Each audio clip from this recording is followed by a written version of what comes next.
Geoffroy et Loïc, deux frères aventuriers, ont décidé de suivre le cours du troisième plus grand fleuve du monde, le Yangtze. En 5 mois, de sa source sur les hauts plateaux tibétains à son embouchure à Shanghai, ils ont parcouru plus de 7000 km à moto et en tricycle à la découverte du lien qui unit l'homme à l'eau.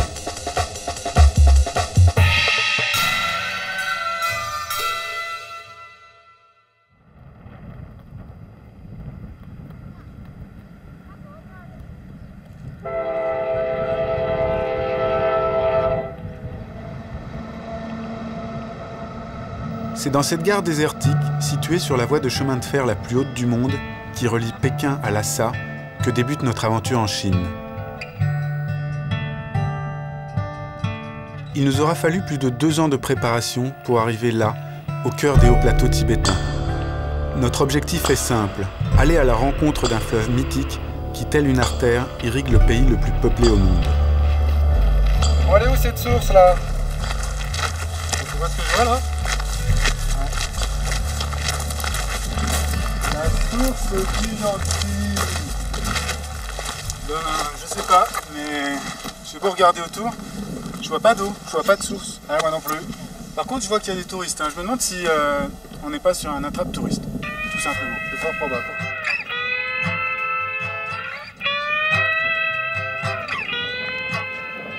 Je suis un peu déçu quand même. Je vais pas me résigner à ça. Moi, je veux un beau glacier, je veux des beaux paysages. C'est hors de question, je m'arrête pas à ça. Moi j'en ai marre d'avoir mal à la tête à cause de l'altitude.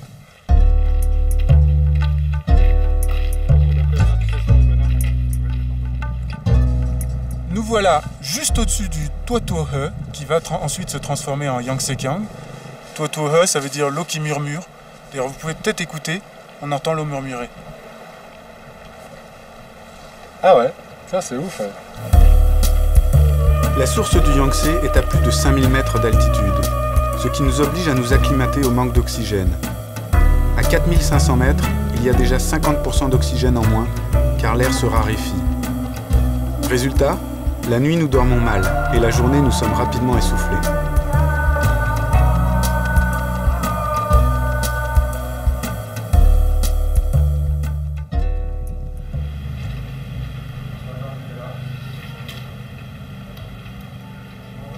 En tout cas, de toute façon, c'est évident, la source elle est là.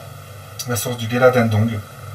Voilà, Gela Dendong, c'est les glaciers qui se trouvent à 6621 mètres d'altitude. Je pense pas qu'on va monter là-haut, en fait. Je pense pas. Mais on va en tout cas aller au pied du glacier. Aujourd'hui, c'est le grand jour. Nous avons fini par trouver une voiture pour nous monter à la source à une centaine de kilomètres de Yangsheping, notre camp de base.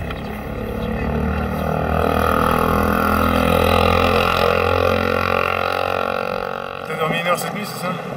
J'ai dormi 1h30 cette nuit. J'étais vert, j'avais envie de pleurer. Je me demande si c'est à cause du mal des montagnes ou c'est ça. Ah non, c'est pas à cause du mal des montagnes. Peut-être qu'on abuse un peu du thé et que leur thé est plein de caféine ou de théine. Enfin bref, voilà la voiture qui va nous emmener au Gela Dendong. Avec un chauffeur pur jus tibétain. Après 6 heures de voiture sur des routes chaotiques, nous apercevons à l'horizon le massif des Tangula Shan, dont le mont le plus élevé, le Gela Dendong, culmine à 6621 mètres. Petit intermède dans notre trajet vers la source du Yangtze-kiang, donc vers les monts du Tangula Shan. On a beaucoup de chance, on a juste derrière notre 4x4. Et pourquoi est-ce qu'on a beaucoup de chance d'ailleurs? Parce que les paysages sont fantastiques, pardi. Et puis 5800 mètres de l'oxygène. 5800, non, peut-être 5600 mètres d'altitude. C'est ce qui nous fait souffler, effectivement. Le 4x4 nous dépose à 3 heures de marche du glacier. La route ne va pas plus loin. D'après le chauffeur, les Tibétains situent la source quelque part devant nous, au-dessus des cimes glaciales du massif des Tangula Shan. Nous continuons à pied, sans nous poser de questions, car nous avons rendez-vous avec le dragon.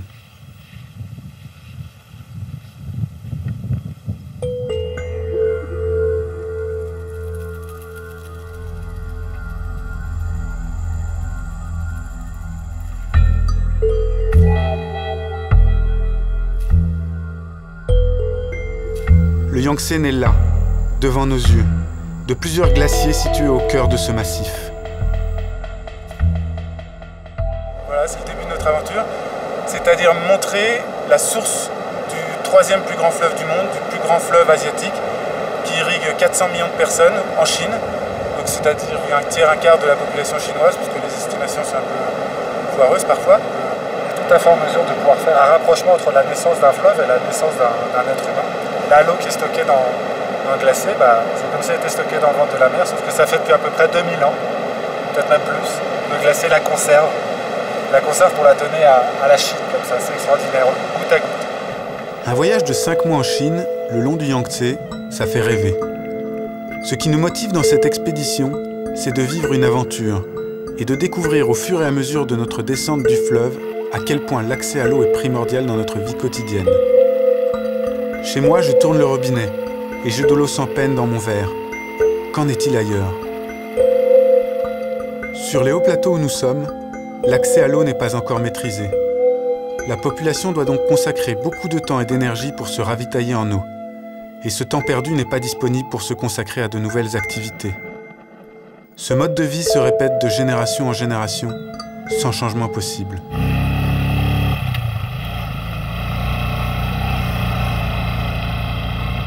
Ouh là là, la route n'est pas terrible du tout. Nos motos, ces petits bolides de 150 cm3 achetés 450 € pièce, nous permettent d'être autonomes et d'avoir accès aux zones les plus reculées. C'est aussi un sésame auprès de la population locale, qui souvent n'a jamais vu d'étrangers, et encore moins débarqué sur une moto.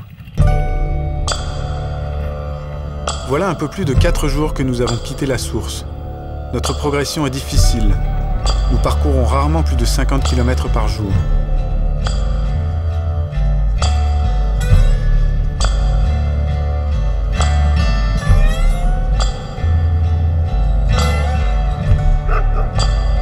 Sur les hauts plateaux au début de l'été, la température est de 16 degrés la journée et peut descendre rapidement en dessous de 0 la nuit. Hier soir, on a été accueillis par des Tibétains. On leur a demandé assez simplement le gîte, ce qui était assez compliqué parce qu'ils ne comprenaient pas du tout. Et donc c'était par signe, on leur a fait un petit signe de la tente, un petit signe de dormir, et est-ce qu'on peut mettre notre tente quelque part, ils ont compris. Et alors ils nous ont permis de mettre notre tente dans un corral, ce qui est assez confortable parce qu'en fait la vallée c'est un véritable pierrier ici. Et le corral est constitué de crottes de yak séchées et déjà décomposées. Et donc ça fait un espèce de tapis qui est assez confortable, hein, même un bon matelas. Enfin on a des espèces de petits matelas en polyprène, mais c'est pas très épais. C'est pas très grand mais très confortable.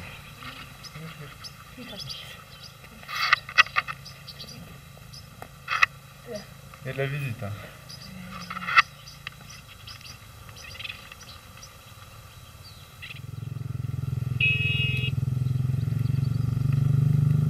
Les insomnies et les maux de tête dus au mal des montagnes nous ont rappelé nos cours de physique sur les effets de l'altitude, et particulièrement un chapitre sur l'eau.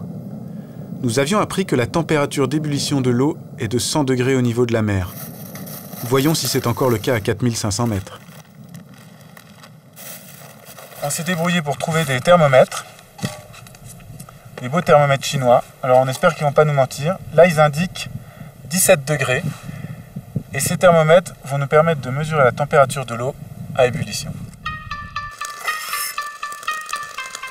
Et j'arrive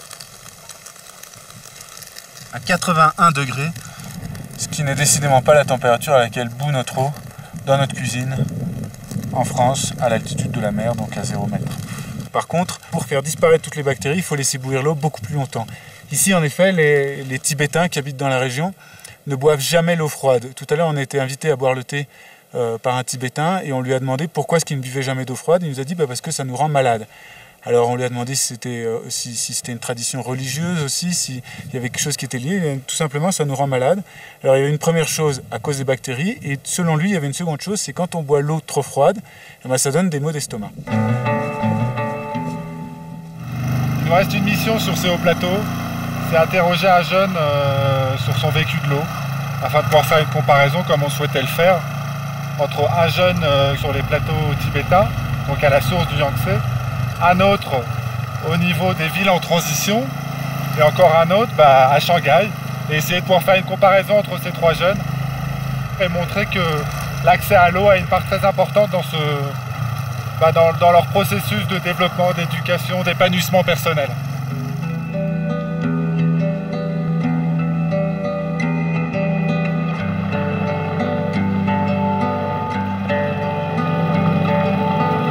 On fait la corvée d'eau. Ouais.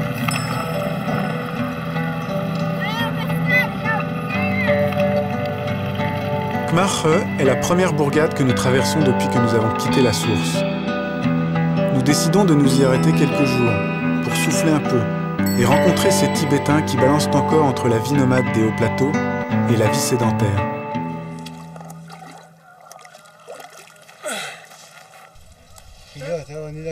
Le village doit son existence au fleuve et à la présence d'une source d'eau potable qui ne gèle pas en hiver. Précision d'importance lorsque l'on sait que la température peut descendre jusqu'à moins 40 degrés. Depuis 10 ans, Kmarre connaît un développement rapide grâce à l'exploitation des ressources du fleuve, l'eau et le sable.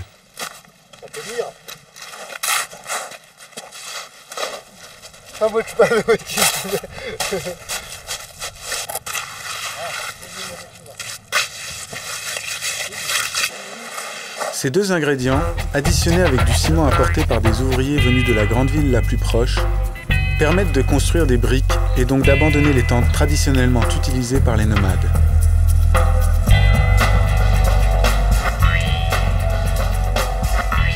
Donc là, c'est le village où sont montées les briques. On voit que c'est en pleine ébullition. Ce village a commencé son expansion en 98. Il y avait à l'époque 3 maisons, c'est ce que nous a dit l'une des premières personnes qui habitaient ici. Je crois qu'aujourd'hui, on peut en compter à peu près une cinquantaine. Et il y a 80 familles qui y habitent. À l'époque, il y en avait 2.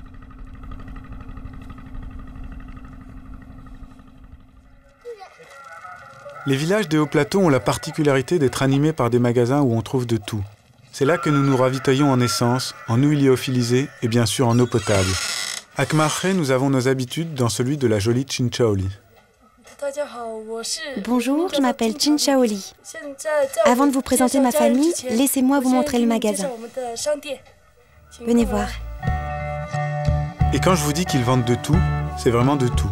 Des étoffes, des vêtements à la mode locale, des bijoux, des piles pour parer aux fréquentes coupures de courant, des cassettes audio, de la porcelaine, de la nourriture et toutes sortes de boissons.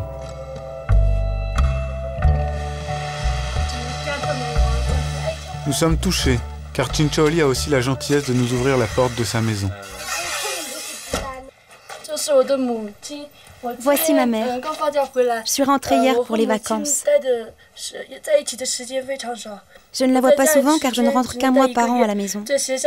C'est pour ça que j'ai très peu de temps à passer avec elle. Quand je suis à l'école, je pense beaucoup à ma maman. Chinchaoli a 16 ans et fait ses études à Xining, capitale de la province du Qinghai.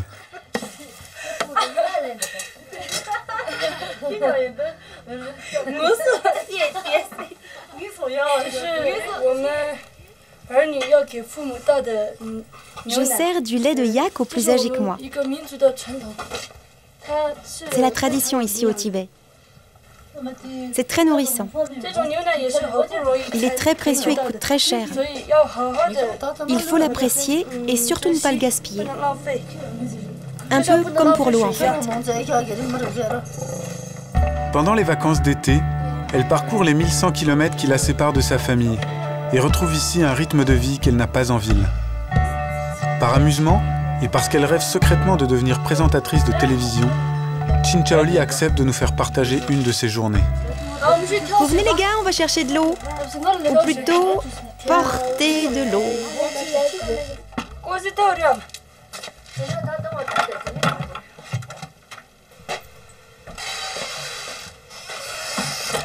La corvée d'eau est une activité obligatoire. Qu'il pleuve, qu'il vente ou qu'il gèle à moins 40, il faut boire et donc aller jusqu'à la source. Suivant le niveau de vie de la famille, le trajet peut se faire à pied, en vélo, en voiture ou encore à moto. La famille de Chinchaoli a une petite charrette qui leur permet de rapporter plusieurs bidons et donc de ne faire qu'un seul ravitaillement par jour. À Kmarre, la source se trouve à 800 mètres en contrebas des maisons. J'ai l'impression qu'au retour, je vais pouvoir aider parce que je crois que c'est très lourd. Dans certains villages des hauts plateaux, les sources gèlent plusieurs mois par an, ou se tarissent même définitivement. Il faut alors aller plus loin, parfois jusqu'à 4 heures de marche, juste pour trouver de l'eau. En Chine, la corvée d'eau est effectuée par tout le monde, jeunes comme vieux, hommes ou femmes, et à n'importe quelle heure de la journée.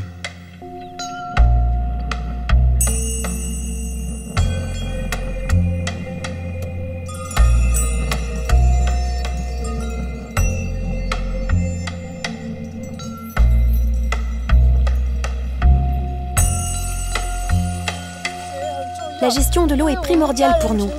Dans ma famille, il y a plusieurs personnes âgées, ma mère et ma grand-mère. Elles se déplacent avec difficulté. Quand je ne suis pas là, c'est ma cousine qui toute seule doit aller chercher l'eau. Elle est souvent très fatiguée.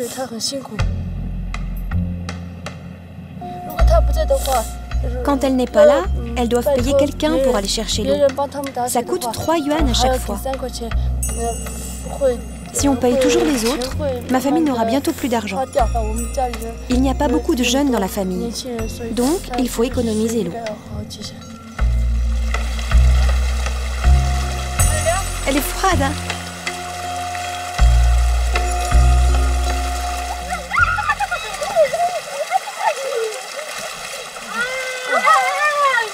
Vous aiderez plus jamais.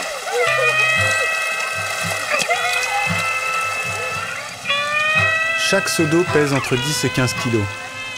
Avec le manque d'oxygène dû à l'altitude, ça nous semble encore plus lourd. C'est idiot, mais avec l'eau au robinet, on avait presque oublié ce détail.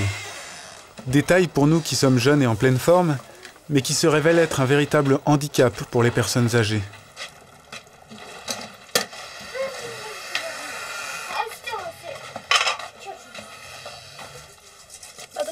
C'est ici qu'on entrepose l'eau après avoir été la chercher.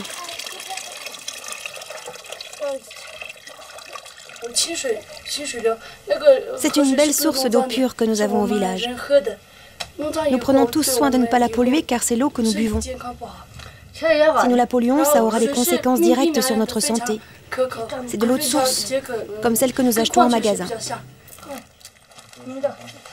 Chinchaoli profite d'une petite pause pour nous montrer ses idoles du rock, les derniers chanteurs à la mode.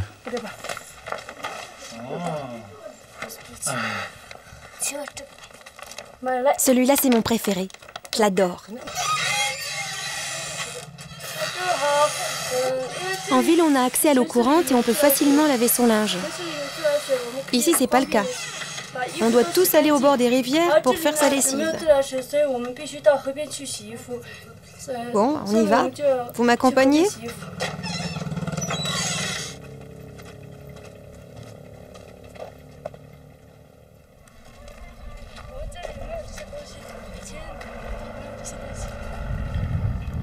La dernière fois que je suis venue, il n'y avait pas toutes ces constructions au bord du fleuve.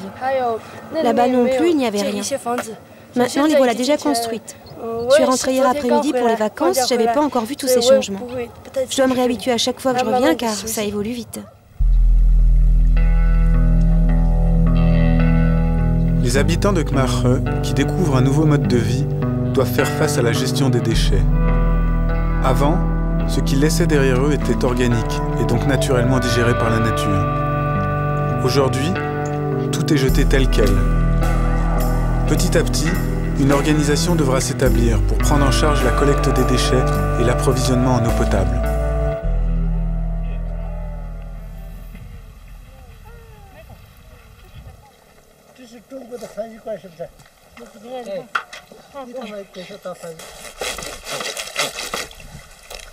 À Khmer, avec Chinchaoli, nous avons pu voir et réaliser à quel point la corvée d'eau et de linge sont consommatrices de temps et d'énergie. Nous commençons aussi à sentir à petite échelle les effets sur l'environnement d'une concentration de personnes en un même endroit. Quand en ville, dans ta chambre d'étudiant, tu as l'eau courante, qu'est-ce que tu fais du temps que tu économises grâce à l'eau courante à Xining ?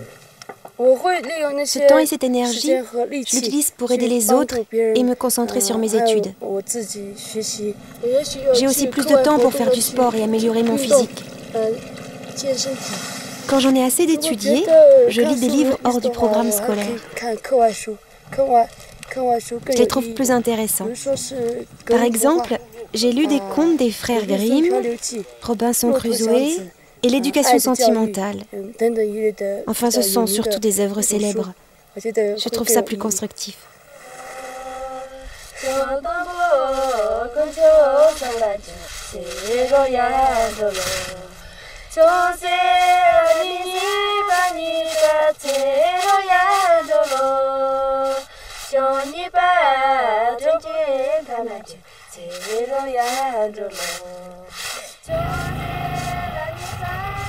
Nous reprenons nos motos pour descendre le fleuve, avec en ligne de mire Ushu, qui est à 5 jours de route de Kmarre.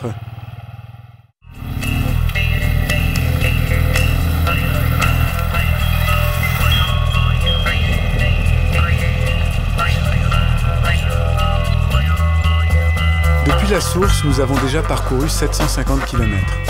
Nos douleurs dans le bas du dos en disent long sur l'état de la route et la qualité de notre assise sur ces motos.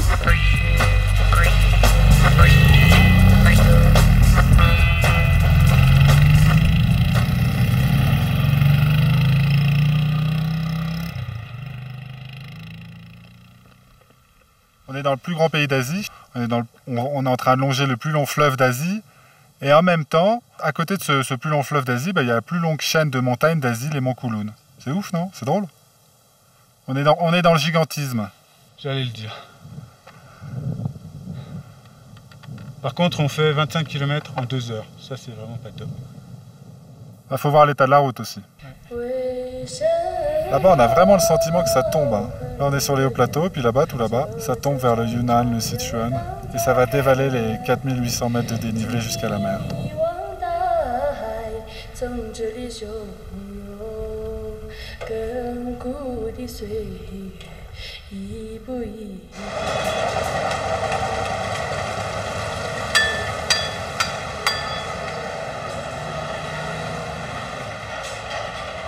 Ça nous semblait important de vous montrer notre chambre, un petit peu à quoi ça ressemblait. Alors ça c'est une chambre à 45 yuan, donc 4,50 €. Voilà à quoi ça ressemble. Donc la moquette, elle est un petit peu dégueu. Bon, c'est pas terrible. Ça c'est du maison. Et c'est comme ça sur toute la rangée, au fait. Je crois que je vais éviter le zoom. Hein. Non, pas de zoom. Mais il y a quand même de l'eau courante, hein, ce qui est pas mal. Et même de l'eau chaude. Ouais, elle est très chaude. Bon, je sais pas trop comment ça marche. En dessous, je crois qu'il y a Je pense qu'il y a un petit fourneau ici. Voilà, on peut encore le voir, c'est encore chaud. Donc ils mettent le charbon là. Ici, il y a la cuve d'eau et ça chauffe. Dans la rue, les Tibétaines portent des parures impressionnantes, constituées de turquoise, d'ambre et de corail rouge. Ces bijoux sont pour elles un capital inaliénable. Ushu est la ville tibétaine par excellence. Cette ville faisait auparavant partie du Tibet. Aujourd'hui, elle fait partie de la province du Qinghai. Depuis quelques années, le gouvernement central joue d'ailleurs la carte tibétaine pour transformer la ville en un haut lieu touristique. Comme ça ?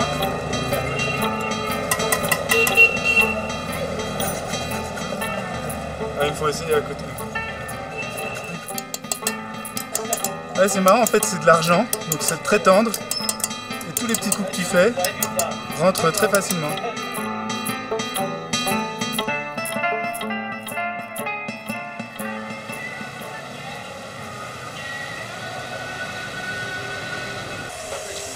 La visite du marché nous laisse perplexes. Et dire que ce soir, ces boudins et ces pièces de viande sur lesquelles butinent des hordes de mouches se retrouveront dans notre bouillon. Alors ici, c'est la partie un peu gore du marché, c'est-à-dire que tout ce qui n'est pas vendu de l'autre côté, je pense, arrive ici. Bon, et puis il y a les abats aussi, qui sont réservés aux chiens. Les têtes, ils nous ont dit que ça valait 3 € et que c'était destiné à l'alimentation humaine, on n'y croit pas trop. Et puis tout ce qui n'arrive pas à vendre et qui est vraiment trop pourri, ils le balancent directement dans la rivière. Et alors là, c'est autant de ne pas boire l'eau de la rivière. Déjà, on le sait en voyant tous les sacs plastiques, tous les détritus dedans, mais avec ça, c'est vraiment écœurant. À Ushu, nous prenons conscience d'un paradoxe de notre société de consommation et de l'usage que nous faisons quotidiennement de l'eau.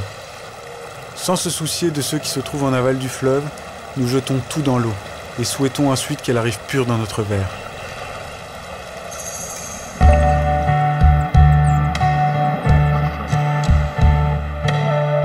Les hauts plateaux sont culturellement tibétains. Ils s'étendent sur la région autonome du Tibet, le Qinghai et le Yunnan. Leurs frontières administratives sont floues et il nous arrive parfois de les traverser sans le savoir. Officiellement, nous n'avons pas le droit de rentrer dans la région autonome du Tibet, car il faut un permis qui n'est délivré qu'avec la certitude que vous restiez dans les zones touristiques. On vient d'arriver dans un petit village situé sur les bords du Yangtze. Donc on vient de faire 115 km aujourd'hui, on était épuisés et il y a une famille qui nous a accueillis. Contre toute attente, ce petit village, il est situé au Tibet. Donc on est là en toute illégalité, puisqu'au Tibet, il faut avoir un permis. Donc j'espère qu'on n'aura pas de problème avec la police. Mais je crois que la plus grosse surprise, c'est surtout dans la maison dans laquelle on dort. Donc vous verrez ça demain matin. Nous sommes arrivés de nuit dans cette maison située dans la région autonome du Tibet. Officiellement, nous devrions avoir un permis de séjour spécifique. Mais heureusement, personne n'est là pour vérifier.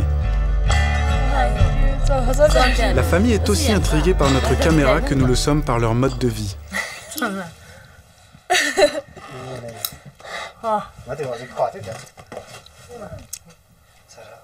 Le poêle au centre de cette pièce n'est pas alimenté par du bois, mais par de la bouse de yak. Chaque matin, il la ramasse dans la cour de la ferme, où les yaks passent la nuit, puis il la colle sur un mur pour la faire sécher au soleil.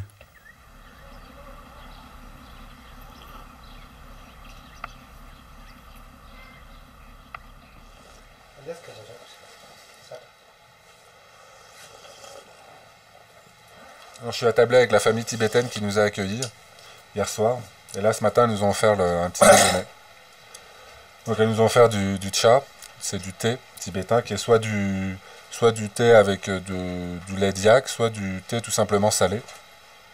Et avec ça, ils nous ont donné quelque chose d'assez consistant, qui est de la farine d'orge grillée, qui est moulue, qui est donc une farine extra fine, que l'on va mélanger avec du beurre et avec du thé. Et ce mélange, on va le faire dans notre bol et on va en faire une boule, comme on voit ici. Et eux, ils y rajoutent du fromage de yak qui est séché. Comme ça permet de donner, nous on mettrait des raisins, eux ils mettent du fromage de yak. C'est très très bon. Donc c'est comme du pain, sans levure, et qui n'est pas cuit au four. Sur les hauts plateaux que nous venons de quitter, il fait trop froid et surtout trop sec pour cultiver des céréales. Seul l'élevage y est possible. Dans les vallées où nous sommes, nous commençons à voir des champs d'orge. Les Tibétains l'utilisent pour faire la tsampa, farine qui sert de base à leur alimentation.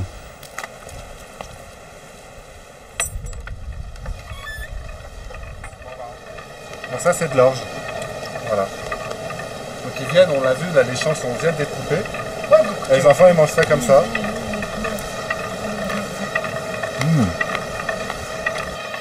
Là la roue elle est irrégulière, de manière à permettre à ce petit bâton de faire tomber les gras petit à petit. S'il tombait tout d'un coup, ça déborderait sur la pierre et ça ne moudrait rien.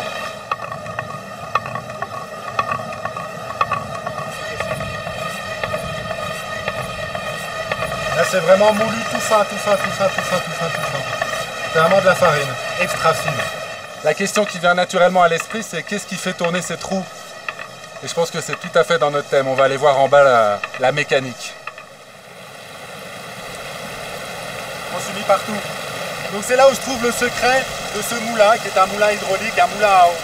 Donc l'eau est canalisée en amont. Ce canal amène l'eau ici, dans ce goulet d'étranglement. Et à partir de ce dévers, l'eau prend toute sa vitesse. Toute sa vitesse pour aller se projeter sur ces hélices en bois qui sont en bas, situées sous la meule. Sur ces hélices sont fixés un arbre qui entraîne la meule en pierre et qui va moudre l'orge. Les fortes pentes de ces vallées donnent à la rivière une force qui trouve son utilité ici, où l'orge cultivée doit être moulue. C'est un nouveau service que l'eau rend à l'homme.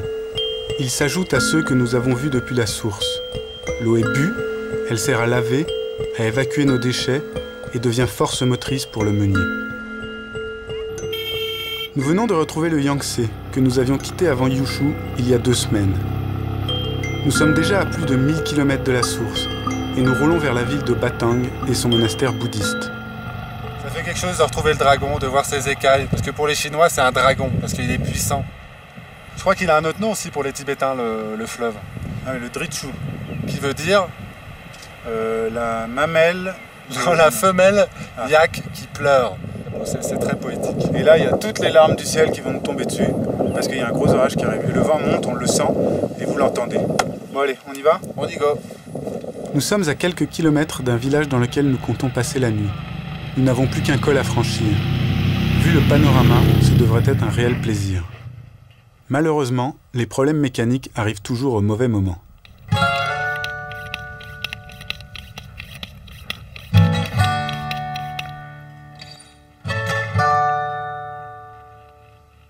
Fallait bien que ça nous arrive. Et c'est drôle, je me suis dit, on va crever en haut de ce col. Ah, j'ai mal aux lèvres. Tu t'es pas dit ça, toi? Non, moi je me suis dit que ta moto allait planter parce qu'elle se présente vraiment des signes de faiblesse. Eh ben pas moi, moi je savais qu'on allait crever. Et en fait c'est cool, ça nous permet d'admirer ce paysage qui est somptueux. Somptueux. Le marteau. J'ai jamais cru que je m'en servirais, pourtant, pour enlever les cieux, j'ai dû taper. Enfin, en attendant, on a quand même commencé à 18h30, et là il est 20h30, donc ça a pris 2 heures pour changer ce pneu. Je crois qu'on est nul. On a fait 500 mètres depuis ce qu'on a réparé les pneus. On est arrivé au col et j'ai de nouveau crevé. J'ai mal regardé tout autour pour voir s'il n'y avait pas quelque chose et le clou a dû rester dedans. Là on est à 5900 mètres. Et il y a un refuge plus loin et voilà, on va aller dormir là et on va essayer sans bagages, parce que j'avais tous les bagages, on va voir ce que ça donne, si j'arrive à rouler. Parce que là je change plus le pneu dans le noir et tout ça. Il faut que je le retire. Voilà. Tu vas en faire quoi, Loïc? Le monter en pendentif? Bah ouais. Cette petite bête, ce petit caillou nous a embêtés, on va graver ça là-dessus, à 5800 mètres d'altitude. On fera une petite dent de requin comme ça. C'est pas mal, non? Les passages de col se font au prix d'interminables lacets dans la montagne, sur des routes vertigineuses. Mais chaque col est une nouvelle surprise, car nous quittons un paysage fabuleux pour en découvrir un autre encore plus féerique.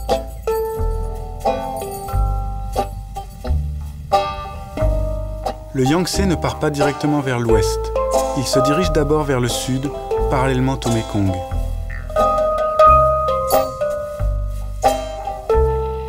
Notre progression est extrêmement ralentie par ces successions de vallées caillouteuses où les ponts sont rares. Nous tombons de temps à autre, mais à faible vitesse, et nos chutes sont amorties par l'épaisse doublure de nos manteaux que nous avons achetés pour nous protéger des intempéries.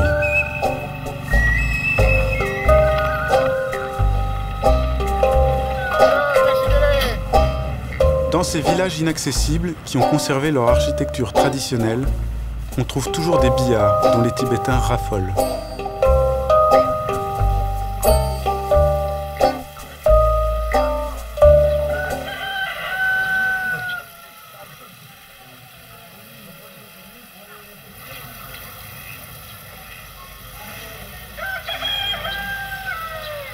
Le monastère de Batang nous apparaît comme une véritable basse-cour.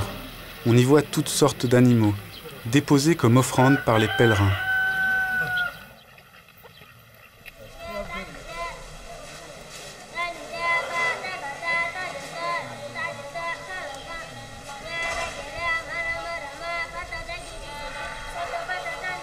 Nous avons la chance d'y être accueillis par un Bouddha vivant, ou Tulku, qui est le supérieur du monastère.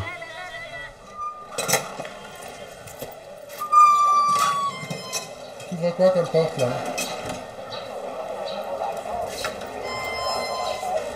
Eh ben, suivez-moi, on va voir.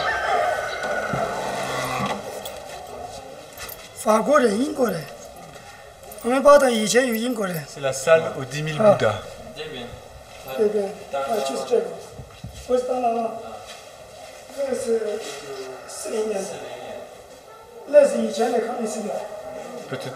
Peut-être 1000 en fait. Merci de nous accueillir dans ce monastère de Chudogamba, de la ville de Batang. J'ai quelques petites questions à vous poser sur l'eau et sur la manière spirituelle dont on peut voir l'eau dans la religion bouddhiste. Alors nous, on a tendance à dire que l'eau est liée à la vie, et je suis sûr que vous avez peut-être d'autres visions justement de ce lien entre l'eau et la vie. Dans la religion du Bouddha Shakyamuni, il est dit que l'eau est un bien très précieux. Si l'eau est polluée, les espèces vivantes qui la boivent peuvent tomber malades. Cela peut aussi les conduire à la mort. Nous offrons l'eau au Bouddha avec respect car elle a une place particulière. On la verse dans des bols que nous déposons au pied de chaque Bouddha pour célébrer son importance.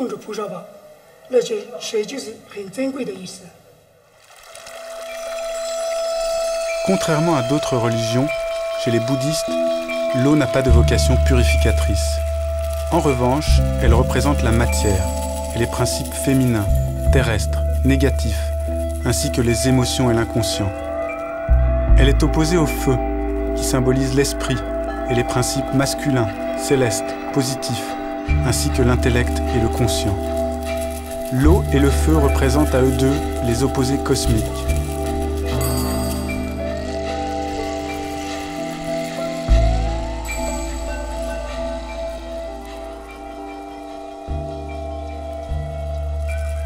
La vie de ce monastère, qui compte 500 moines, suit un rythme régulier, qui commence par une méditation matinale. Les moines consacrent aussi beaucoup de temps à l'étude des œuvres canoniques, aux prières collectives, ainsi qu'à l'enseignement des moignons. Leurs journées sont entrecoupées par les repas et les travaux ménagers.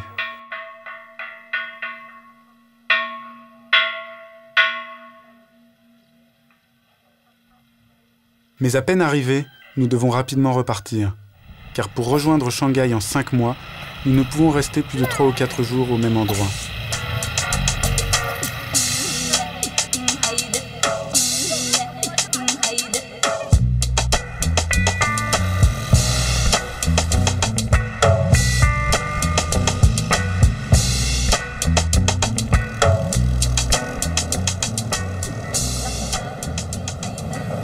Hallucinant ce coup.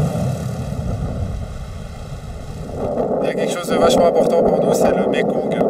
Et pourquoi le Mekong il est important? Puisque tout simplement c'est le frère jumeau du Yangtze-Kiang. Pourquoi le frère jumeau? Tout simplement parce qu'ils sont nés dans le même berceau. Où est-ce que c'est le même berceau? Ben, c'est les plateaux tibétains, le Qinghai. Je peux parler? Ah bah vas-y, parle. Et ce qui s'est passé, c'est qu'il y a 30 km, là on est en train de suivre une route à flanc de montagne avec un dénivelé en dessous de 2000 mètres en dessous de nous qui est absolument fantastique, et dans le fond le Mekong. On vient de passer un superbe pont, et en haut de cette route de 30 km, il y a un col, et ce col délimite 2 vallées, le bassin versant du Mekong et le bassin versant du Yangtze. C'est absolument fantastique. Il faut savoir que le Qinghai donne naissance aux 7 plus grands fleuves d'Asie. Donc on vient de citer le Mekong, le Yangtze, mais il y a aussi le Brahmapoutre qui lui va en Inde. Ensuite il y a le Salween qui lui va en Birmanie. Il y a l'Irrawaddy qui lui aussi va en Birmanie. Il y a l'Indus. L'Indus, tout à fait. L'Indus qui lui va vers le Pakistan. Ensuite il y a le fleuve jaune. Et voilà, ça fait 7. Les 7 plus grands fleuves d'Asie prennent leur source sur les plateaux tibétains. C'est fou de se dire ça. C'est pour ça que les scientifiques appellent les plateaux tibétains, donc Tibet, Qinghai, le 3e pôle. Le 3e pôle parce que c'est une véritable barrique, c'est une citerne, c'est un château d'eau, c'est ce que tu veux, parce que tout simplement, il y a plein d'eau là-bas. C'est extraordinaire. Après 8 jours de route depuis Batang, nous arrivons près des gorges du Saut du Tigre. C'est le canyon de rivière le plus profond du monde, avec 3900 mètres d'à pic. La légende raconte qu'un tigre aurait franchi d'un bond les 25 mètres de cette passe pour échapper aux chasseurs qui le poursuivaient.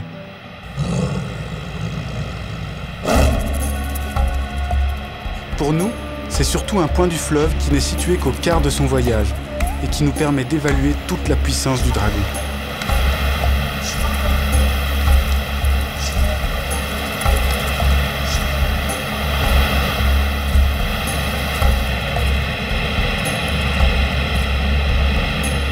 À 50 km de là, un autre passage important est ce virage. Sans lui, le fleuve continuerait sa descente vers la péninsule indo-chinoise et la Chine ne serait pas aussi luxuriante.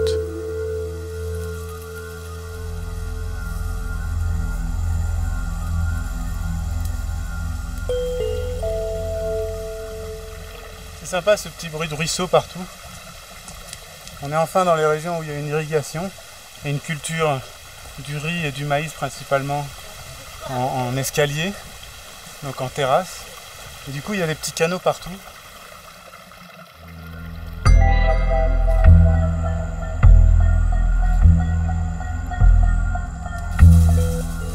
L'irrigation permet plusieurs rotations de riz par an et des rendements importants. La Chine en a besoin, car sur ses 9,5 millions de kilomètres carrés, seul 1/10 est cultivable. Le reste est composé de déserts et de montagnes. La moitié des terres arables du pays est irriguée et l'on y produit entre autres 180 millions de tonnes de riz par an.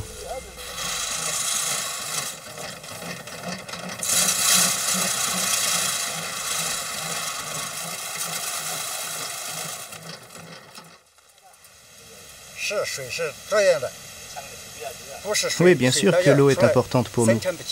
Ces problèmes nous concernent de près. Un peu plus haut dans la vallée, les industries extraient du minerai. Ils sollicitent les ressources en eau et il se peut qu'ici on en manque pour nos cultures.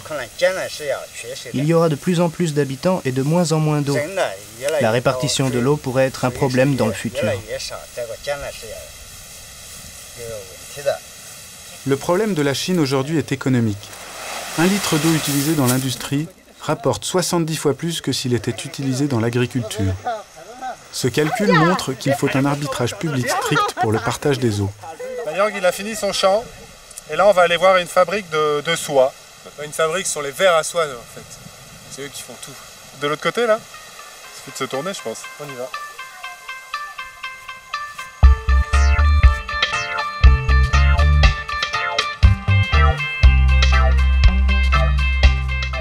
Alors me voici dans la salle des machines. Enfin des machines, il s'agit de ces fameuses chenilles.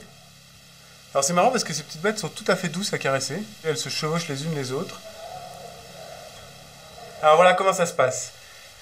On dépose sur le plateau un filet sur lequel on met un lit de feuilles. Et sur ces feuilles, on va déposer des toutes petites chenilles. Et alors les chenilles bouffent les feuilles.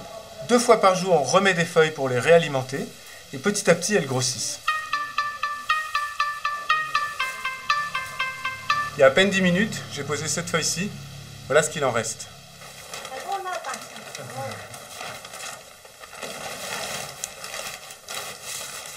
Alors une fois qu'elles ont fini de bouffer, elles vont commencer à faire leur cocon. Alors voici les cocons.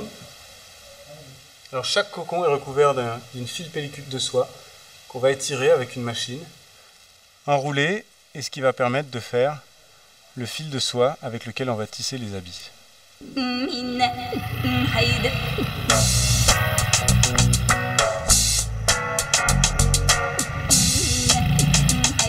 Nous quittons le Hunan pour faire un crochet dans le Guizhou, où nous allons voir le travail de l'ONG française ID, Initiative Développement. Le Guizhou est une des provinces les plus pauvres de Chine. Elle compte, comme le Hunan, de nombreuses ethnies.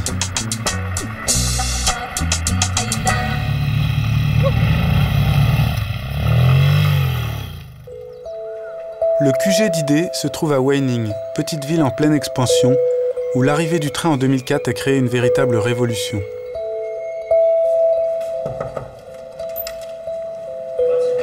Emmanuel Péloquin travaille ici depuis 5 ans à l'amélioration des conditions de vie des villages les plus reculés.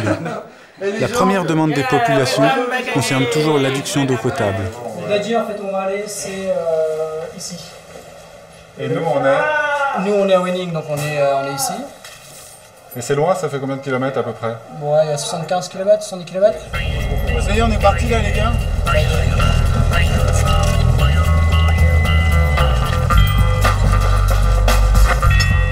On est un peu secoué ici, mais les paysages dans lesquels on se déplace sont assez merveilleux.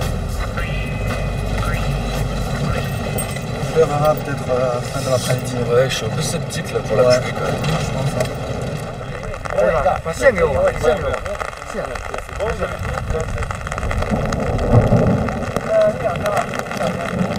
On attend de marche jusqu'à... Le village n'est accessible qu'à pied, et il nous faut marcher plus de 30 minutes pour y arriver. Ces paysans portent des fougères qu'ils récoltent sur les pentes abruptes et qui servent de litière dans les porcheries. Là, on va dans un petit village miao, sous la pluie, après un bel orage. Et on va voir le projet d'ID, donc qui était un projet d'adduction d'eau. Ils sont allés chercher l'eau tout là-bas, là derrière, dans la montagne. Ils ont creusé une tranchée de 2 km, qui doit passer pas loin d'ici d'ailleurs, et qui leur permet d'amener de l'eau d'une source là-haut jusqu'au village qui est juste derrière la colline ici. Voilà, et tout ça dans des paysages toujours somptueux et merveilleux. Les Miao forment une des ethnies les plus importantes de Chine, avec plus de 9 millions de personnes. Ils sont très dispersés sur le territoire et se définissent eux-mêmes comme le peuple des montagnes.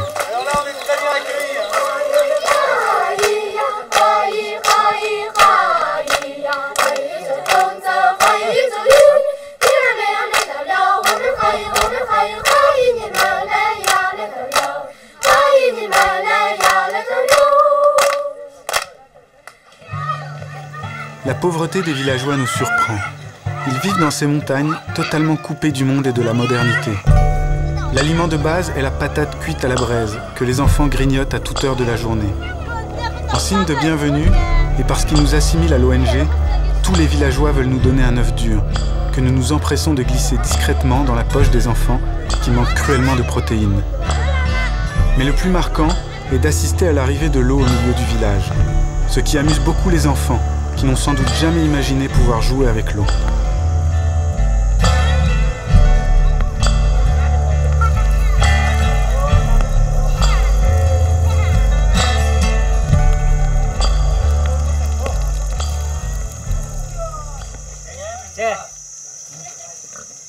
Voilà. Nous nous lions d'amitié avec Jiao, qui nous présente sa famille et nous invite à manger du riz, aliment de luxe car il ne peut pas être cultivé dans ces montagnes.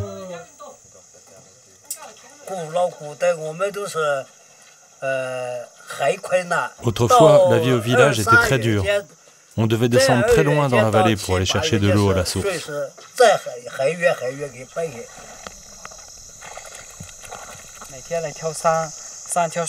On devait venir ici 3 fois par jour. Résultat, je consacrais plus de 3 heures chaque jour pour aller chercher 8 ou 9 seaux d'eau.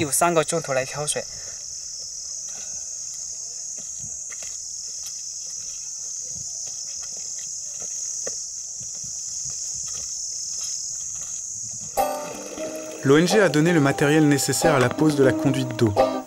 La main-d'œuvre pour creuser les 2 km de tranchées a été fournie par chaque famille. Pour faire venir l'eau au centre du village, Emmanuel avait une contrainte de taille.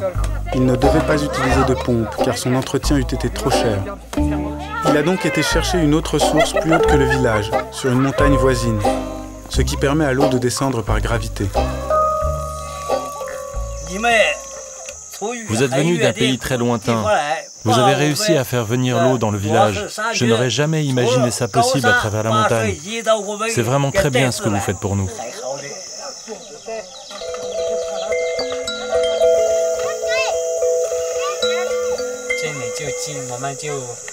Le fait que l'eau soit si proche maintenant, ça nous laisse beaucoup de temps libre pour faire autre chose. On passe beaucoup moins de temps pour aller chercher de l'eau.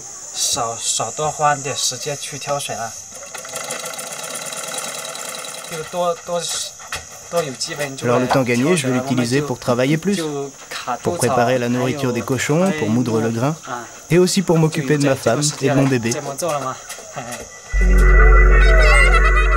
Les 3 heures que les familles vont gagner quotidiennement permettront de développer l'artisanat, l'élevage, l'éducation des enfants et bien d'autres choses. C'est toute une économie qui se met en marche. Bye bye. Bonne chance.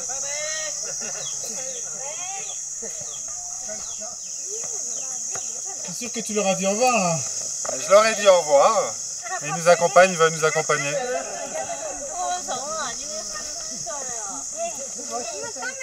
Ah, on ira, on ira. Ah.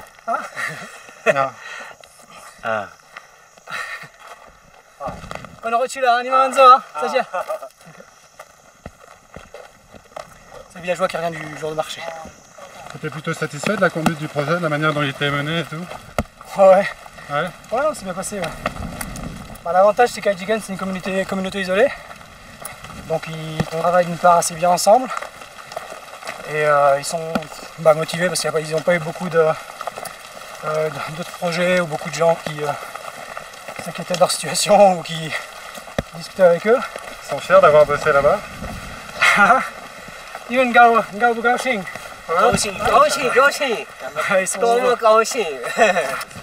disaient que la peine, ça faisait rien. Ce qui comptait, c'est que ils allaient être récompensés avec l'eau et puis ils remercient en fait.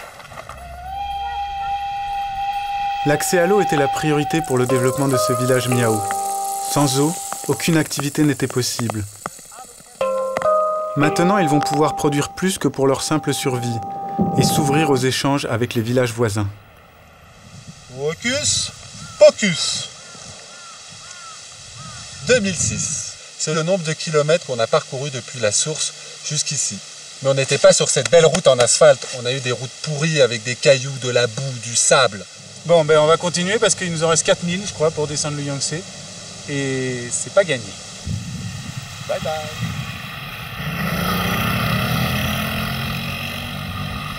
Les routes que nous empruntons sont en meilleur état et notre progression est plus rapide et moins fatigante.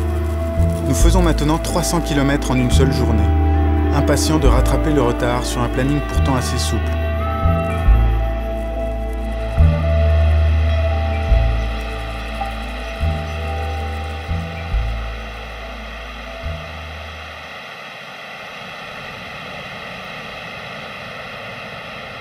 L'augmentation du débit du Yangtze s'accompagne d'une modification de l'environnement. Les usines et les villes deviennent de plus en plus fréquentes. Elles marquent notre entrée dans une Chine en transition.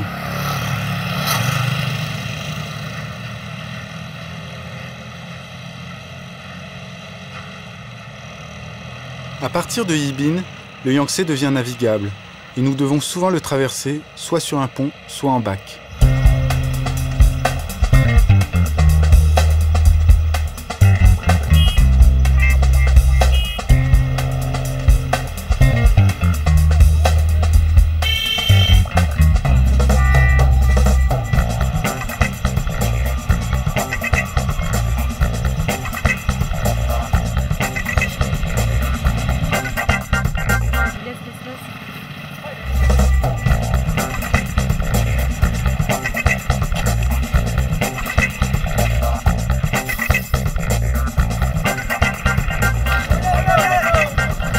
Les clés. Le balai qui est en train de partir sans moi. Ouais, c'est comme ça. C'est un peu mal débrouillé.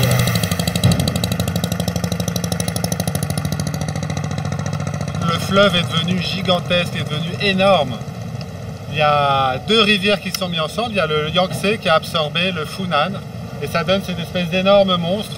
Et on s'est rendu compte que depuis que le fleuve devient navigable, eh bien, la civilisation est en train d'exploser. C'est plus des petites villes de 30 000, 50 000 habitants, parce que pour la Chine, 50 000 habitants, c'est petit. C'est des grosses villes de 1 million d'habitants, 2 millions d'habitants, 3 millions d'habitants.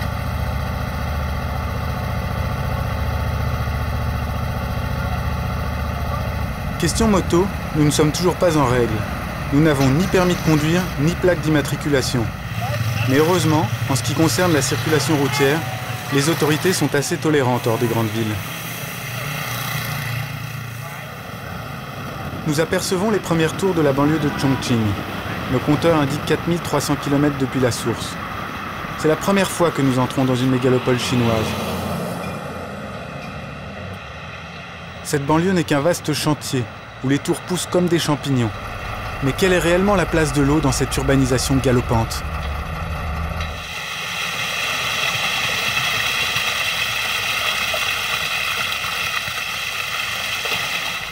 C'est impossible de compter le nombre de tours en construction. Où que tu ailles dans la ville et aux alentours, tu vas tomber sur un chantier comme celui-ci. Ça paraît fou, mais il n'y a que des chantiers comme ça ici. Il y a à peine 5 ans, c'était encore la campagne tout autour de nous. Tous ces buildings n'existaient même pas sur le papier, c'était des collines sauvages.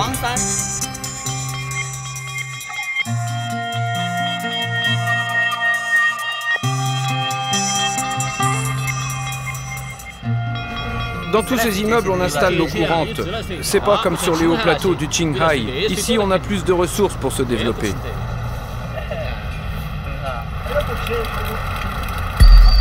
Notre rencontre avec ces ouvriers nous rappelle que sans ressources en eau, la construction d'une ville est impossible. Sa maîtrise permet d'édifier des immeubles faits de béton, que l'on qualifie souvent de pierre liquide.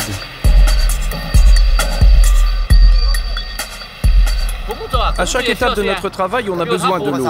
L'eau sert pour faire le mortier, plâtrer les murs et nettoyer les immeubles. Il faut toujours et encore de l'eau, c'est primordial, on pourrait rien faire autrement.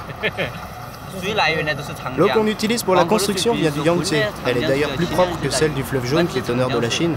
Et tout Chongqing utilise l'eau du Yangtze, il nous tient tous en vie. C'est pour cette raison qu'on le considère comme le fleuve mère. Bah oui, que ferait la Chine sans le Yangtze? On va quand même pas aller chercher de l'eau à l'étranger. En France, par exemple. Chongqing a depuis 1997 le statut particulier de ville-province. Elle dépend directement de l'autorité du gouvernement central de Pékin. La ville, construite sur des collines, porte le nom de ville des montagnes, même si l'altitude maximale est de 220 mètres au-dessus de la mer.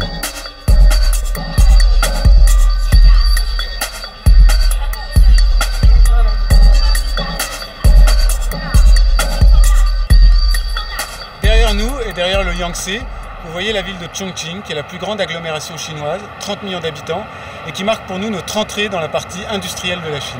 Elle marque surtout la fin de notre première étape, et cette volonté aussi pour nous de voir Chongqing comme étant une ville en transition entre l'Est développé et l'Ouest en développement. Le gouvernement souhaite aussi faire de Chongqing, depuis que le barrage des Trois Gorges a été construit, un espèce de tremplin pour faire passer la croissance, remonter la croissance de l'Est vers l'Ouest en suivant l'axe du fleuve, au fait. En fait, ils vont servir du fleuve comme d'une autoroute de croissance. Exactement.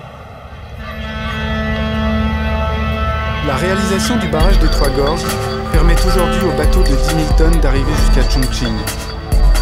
C'est une évolution considérable pour cette ville-province où transitent les biens manufacturés venant de l'Est et les matières premières venant de l'Ouest. Grâce à cette autoroute fluviale, la ville peut aussi écouler ses minerais et tous les produits qui sortent de ses usines.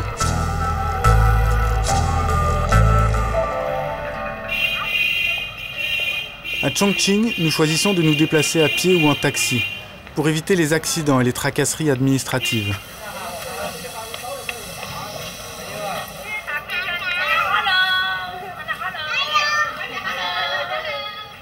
Les innombrables escaliers dus au relief nous donnent l'occasion de faire un peu d'exercice, parce qu'avec la bonne cuisine chinoise et les déplacements à moto, on a vite fait de s'empâter.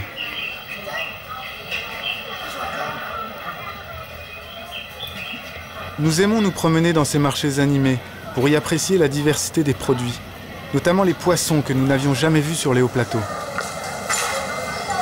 Il y a un poisson qui vient de se barrer de son truc là. Regarde. C'est drôle ça, les c'est marrant ça, beau bête.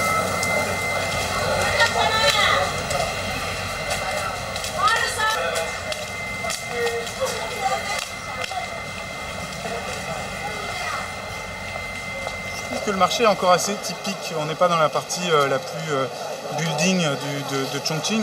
Il y a aussi un truc vachement important, c'est que maintenant il y a des poissons. Ouais, ici, comme on a un accès à l'eau, puisqu'il y a le fleuve, il y a le Yangtze juste à côté, et je me souviens plus du nom du deuxième fleuve, ça m'échappe, ça va me revenir, le Jialongche, eh ben, on vous dira ça plus tard. Bref, et ben voilà, on arrive dans la partie dans laquelle il y a les légumes. Et alors des légumes de toutes les couleurs. Ouais, ça c'est vraiment impressionnant de voir cette diversité de légumes. Ouais, il y a des légumes que je connais pas, que j'ai jamais cuisiné en tout cas. Je les ai peut-être déjà mangés, parce qu'on en a mangé pas mal depuis qu'on est là. Oh oui, il y a des piments, je déteste les piments.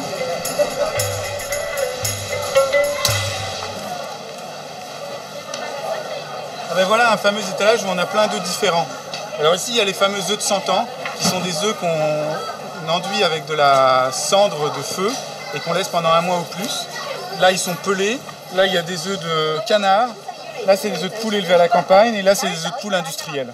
Voilà, enfin il y a plein de différences, ils sont tous à des prix différents, c'est assez marrant.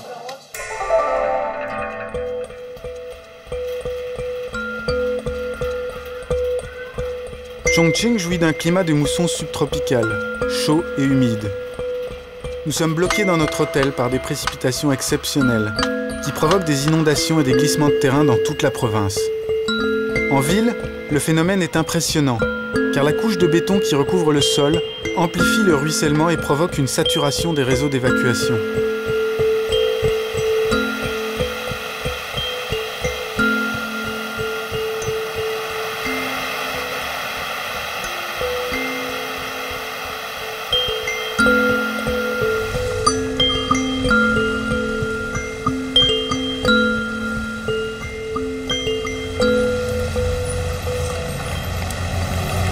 C'est la Chianli, c'est la saison des moussons ici.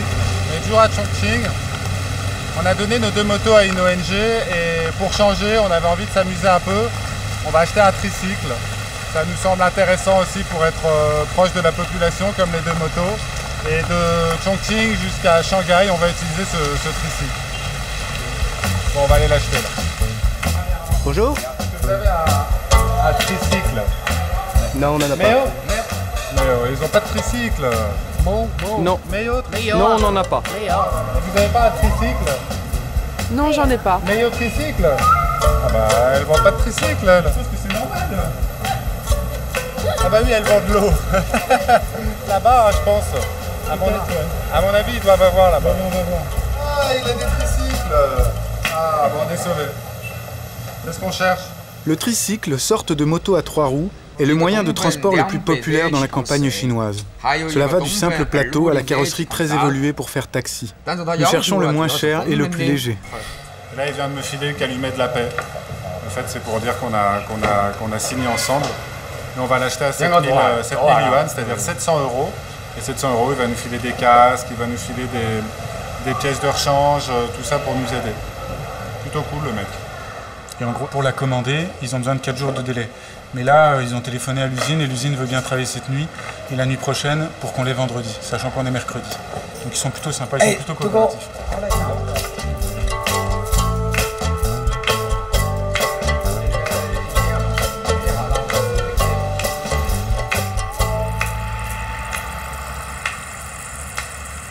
Ces quelques jours de répit nous laissent encore le temps de visiter la ville. Nous en profitons pour essayer de rencontrer des étudiants avec qui nous pourrions parler de l'eau.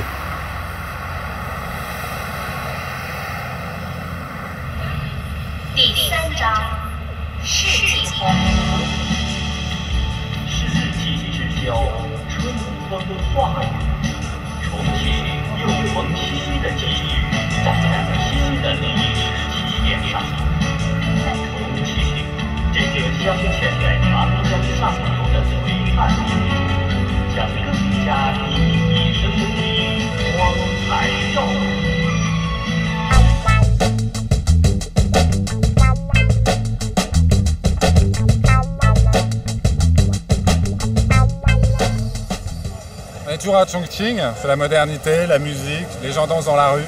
Et au déjeuner, on a rencontré des étudiants et on leur a lancé un défi, faire un tournoi de ping-pong et ça va être la Chine contre la France. Alors au cas où, si on perd, on a une excuse toute trouvée. On n'arrive pas à tenir notre raquette commune.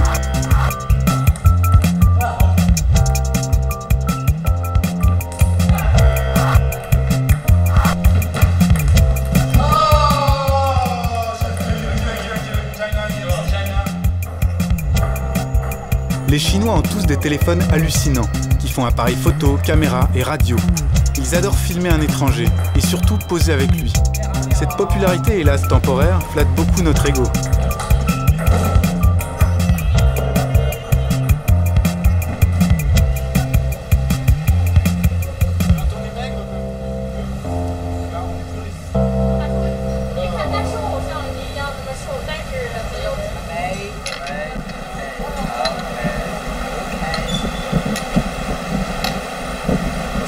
Sec en chinois.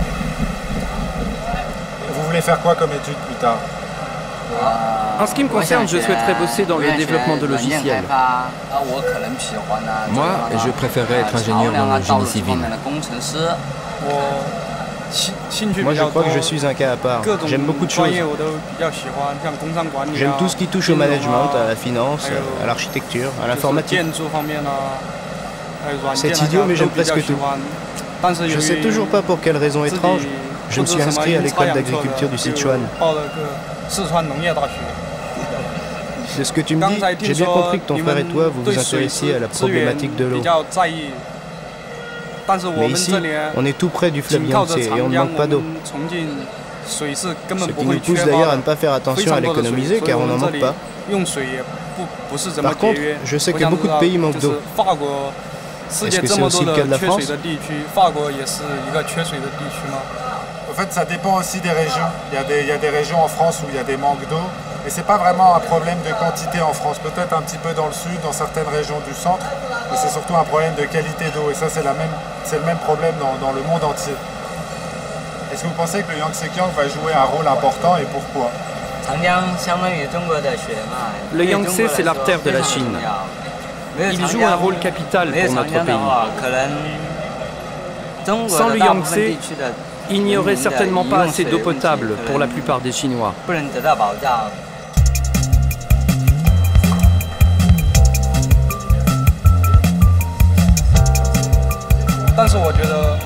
J'ai le sentiment que le confort des villes modernes nous pousse à ne pas faire attention à l'eau et à la gaspiller. À l'époque de nos parents, ils devaient porter l'eau. D'une certaine manière, ils étaient obligés de la considérer avec respect. Pour nous aujourd'hui, c'est l'inverse. Son accès est facile et nous la négligeons. Je pense que nous allons devoir tôt ou tard approfondir nos connaissances sur l'eau afin de mieux l'économiser et la protéger.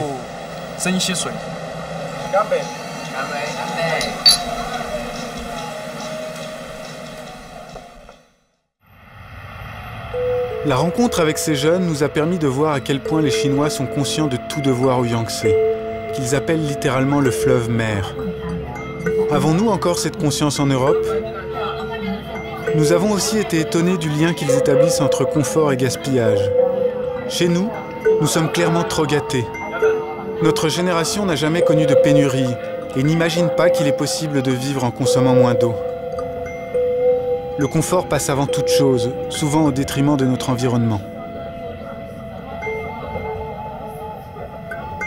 En ville, l'eau intervient de plus en plus dans notre vie quotidienne, et c'est pourtant là qu'elle est le plus en danger.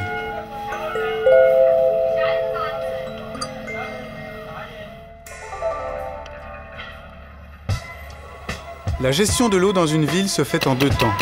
Il faut d'abord la porter pure dans chaque habitation, puis il faut la récupérer usée pour la traiter avant de la rejeter dans l'environnement.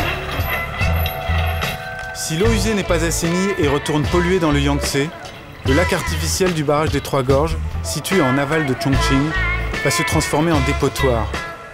Les Chinois n'ont pas le choix. Ils doivent agir vite, car le barrage est déjà sous eau. L'eau nécessite des travaux d'infrastructure colossaux. Ils sont à faire dans les nouvelles constructions, mais aussi dans les anciennes. Ici, par exemple, dans ce vieux quartier, la ville installe des compteurs sur le réseau d'eau potable et un réseau d'égouts qui était obsolète. Pour voir de quels moyens la ville se dote, nous allons rencontrer des ingénieurs de Sinofrench, une entreprise de traitement de l'eau. Yi Chan-chun dessine les réseaux de canalisation pour l'adduction d'eau et pour les égouts. L'acheminement de l'eau en continu est primordial pour le bon fonctionnement d'une ville. Sans notre métier, le développement urbain serait impossible, car toute zone en construction nécessite une arrivée d'eau. C'est à partir de plans d'immeubles et de zones pavillonnaires que nous dessinons un réseau de canalisation.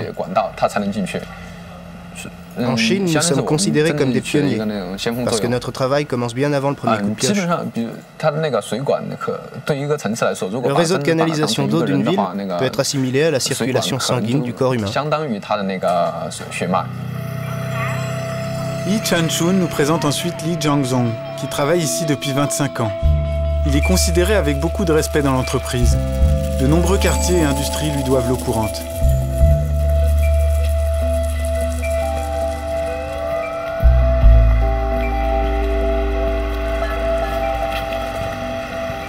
D'ici, on a une belle vue panoramique sur l'usine de traitement de l'eau. Là, on peut voir une des unités de traitement de la ville de Chongqing qui approvisionne à peu près 1 million de personnes. La municipalité a fait venir une entreprise française pour le traitement de l'eau. Sa technologie avancée lui permet de gagner du temps et de l'efficacité pour l'accueil de plus de 1000 nouveaux habitants chaque jour. Oui, bien évidemment, sans eau, Chongqing serait une ville morte. Vous imaginez les millions d'habitants de la ville aller chercher de l'eau directement dans le Yangtze ou le Jialing? C'est impensable. Au début des années 80, la quantité en eau disponible était insuffisante à cause de la forte demande du secteur industriel en pleine croissance. Je me souviens que je devais arbitrer moi-même la distribution d'eau entre la ville et l'industrie. Je coupais le robinet d'eau à un endroit pour l'ouvrir à un autre. À la fin des années 80, le gouvernement de Chongqing a beaucoup investi dans la construction d'usines de traitement d'eau. Par exemple, notre usine, qui est une des plus grandes de Chine, peut fournir 360 000 mètres cubes d'eau potable par jour.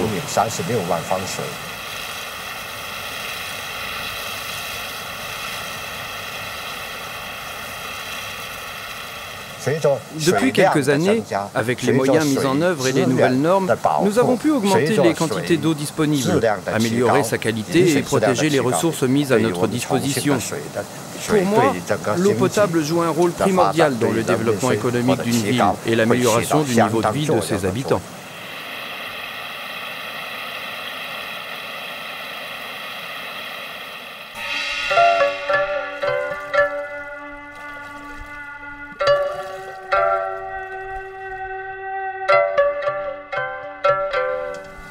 La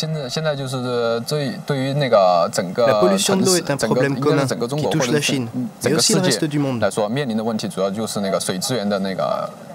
Autrefois, la situation était bien plus grave, mais les nombreux chantiers lancés par le gouvernement depuis quelques années permettent un meilleur contrôle de la pollution.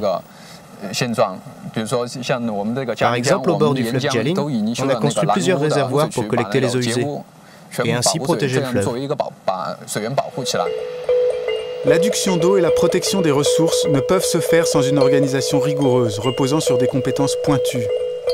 Aujourd'hui, les activités humaines, quelles qu'elles soient, rejettent encore trop souvent l'eau usée directement dans le Yangtze. Ce qui en aval pénalise toutes les villes qui dépendent du fleuve. De manière assez inattendue, notre vendeur de tricycles s'est révélé être ami avec le directeur de l'usine. Il nous propose donc d'aller directement sur place pour chercher notre nouveau carrosse. Nous pensions visiter une usine totalement automatisée. Mais c'est avec surprise que nous voyons des ouvriers travaillant la chaîne, qui meulent, emboutissent, soudent, vissent pour fabriquer des tricycles par milliers.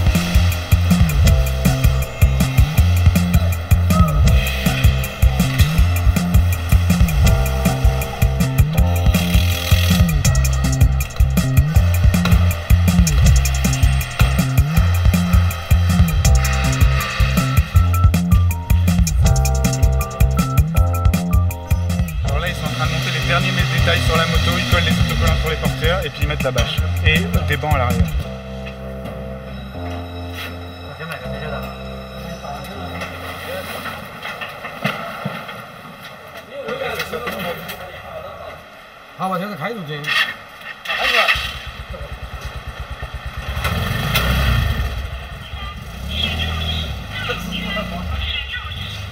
Stop, stop!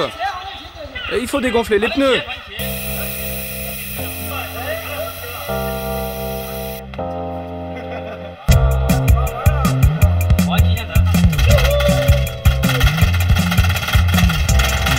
Notre tricycle rouge est beaucoup moins discret que les motos. Nous quittons Chongqing contents de notre acquisition, mais avec une petite appréhension car nous sommes toujours sans plaque d'immatriculation et sans permis. Heureusement, les routes sont dorénavant excellentes. Mais est-ce que cela va durer ?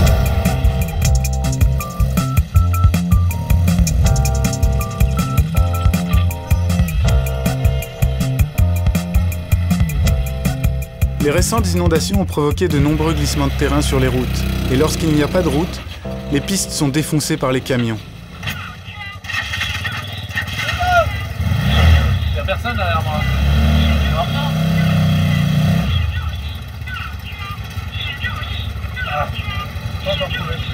Contrairement aux motos, nous ne pouvons plus tomber. 3 roues, c'est beaucoup plus stable. Enfin stable.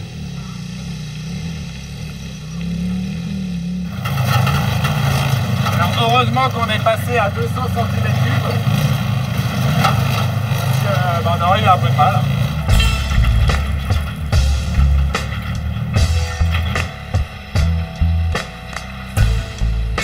Avec le tricycle, les autoroutes nous sont interdites et la peur du gendarme nous fait éviter les grands axes routiers.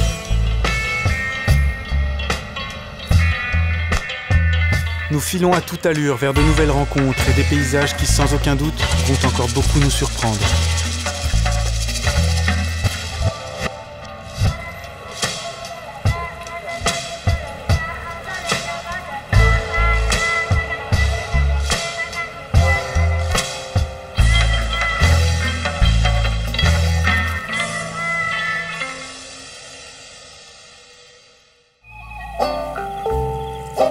nous nous dirigeons vers les Trois Gorges, où a été construit le plus grand barrage du monde. Après 2 jours de galère dans la boue, nous sommes de nouveau sur des routes où notre progression est plus rapide.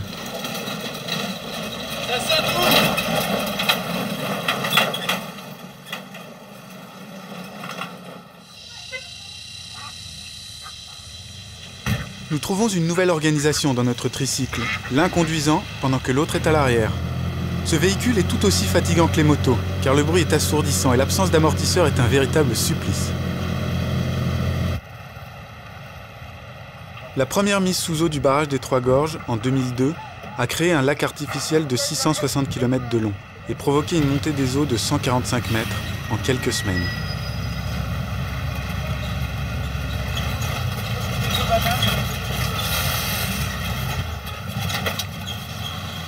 Là, c'est la montée des eaux du Yangtze, tout le barrage va être englouti, enfin tout le village va être englouti. C'est vrai qu'on dirait que c'est un vestige d'une guerre. Ce village situé dans la vallée d'un affluent du Yangtze sera englouti en 2008 par la deuxième montée des eaux, qui portera le niveau du lac à 175 mètres. Les habitants s'activent à démonter les maisons, brique par brique, pour aller les reconstruire plus haut.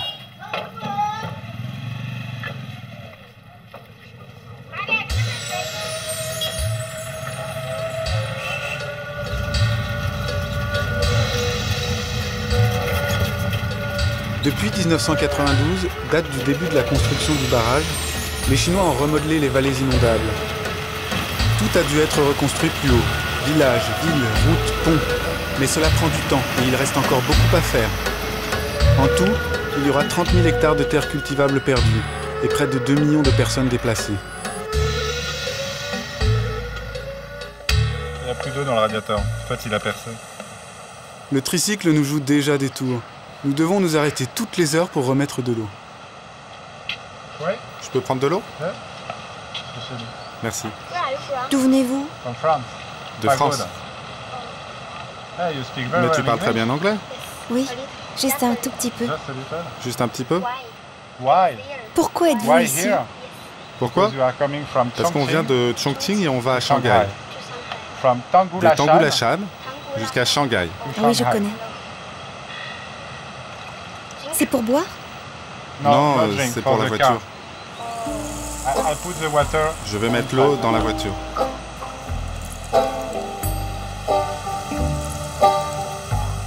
Elle a que 3 jours la moto, elle est déjà complètement ruinée.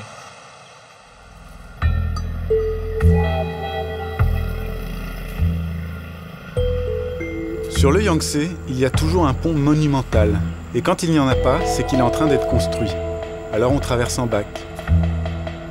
Cela fait plus de 3 mois que nous avons quitté la source sur les hauts plateaux tibétains. Nous avons parcouru 4700 km. Nous ne sommes plus qu'à 6 jours de route d'une des grandes étapes de notre parcours, le barrage des Trois Gorges. Nous avons énormément de succès avec le tricycle. Les gens n'y croient pas. Ils nous disent souvent « Comment? Vous voulez aller jusqu'à Shanghai avec ce petit véhicule ?»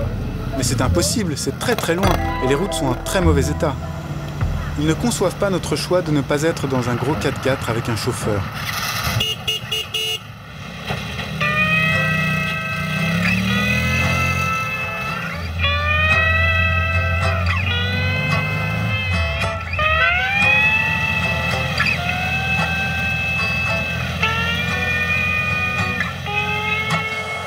Bon bah, ce qui devait arriver arrivant, c'est fait arrêter par les flics.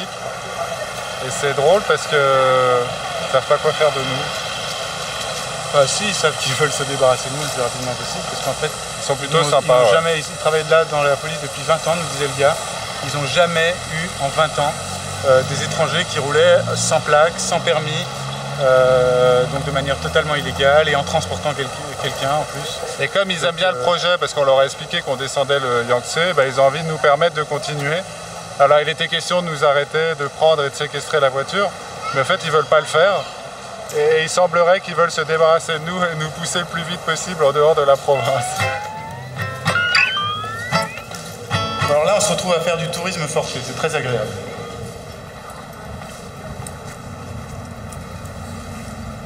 Et alors les pierres qui ont servi à faire cet édifice ont été récupérées sur des maisons de l'ancienne ville qui se trouvent là-bas.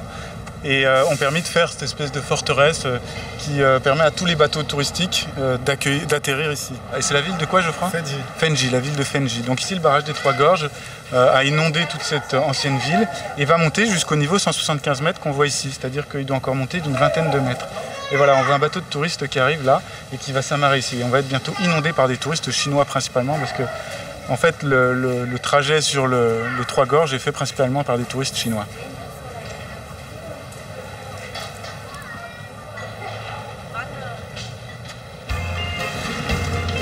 Le tricycle n'est pas homologué pour transporter des personnes à l'arrière.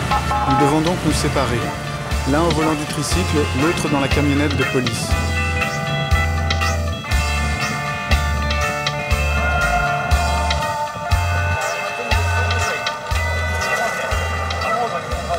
Ils sont en train de nous raccompagner à la sortie de la province de Chongqing jusque dans le Hebei. Ils sont vachement sympas, ils nous font faire une petite visite. Et là derrière c'est les Trois Gorges avec un énorme pic. Et l'eau est déjà à 145 mètres de hauteur et doit atteindre 175 mètres comme on l'a vu tout à l'heure. Pour garantir notre sécurité, les policiers décident de nous escorter gyrophare allumé jusqu'à la sortie de leur juridiction. C'est plutôt surprenant, assez sympa parce que ils ne savaient pas quoi faire de nous, ils ne pouvaient pas saisir notre voiture puisque voilà, on était étrangers et qu'il n'y a pas de loi pour ça. Et donc on continue l'aventure. Manzaha, comme les Chinois. Ça veut dire longue route.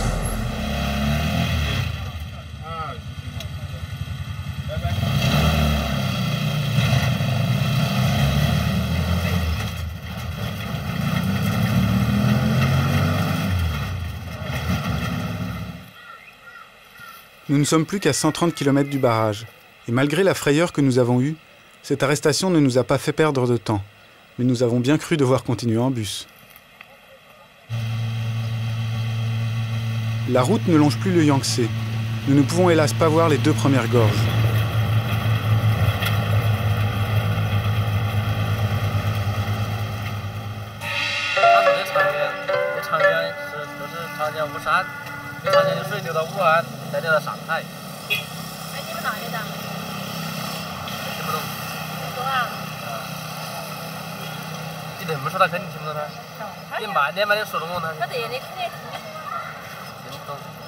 En bas c'est Wushan, enfin il y a aussi Loïc comme vous avez vu. Et Wushan c'est la dernière grosse ville avant le barrage des Trois Gorges. Donc elle a été entièrement inondée et elle a été montée de plus de 175 mètres de haut, donc 200 mètres puisque les eaux ont monté de 175 mètres. Dès 1992, la ville a été déplacée et reconstruite plus haut, plus grande et plus moderne. En 2002, le lac artificiel a effacé toute trace de l'ancienne.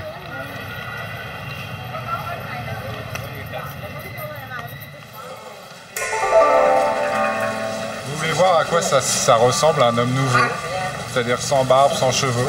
Pas mal quand même. On veut bien voir, mais les plus perplexes seront sûrement les coiffeurs. C'est vrai que les Chinois sont rarement des grands poilus.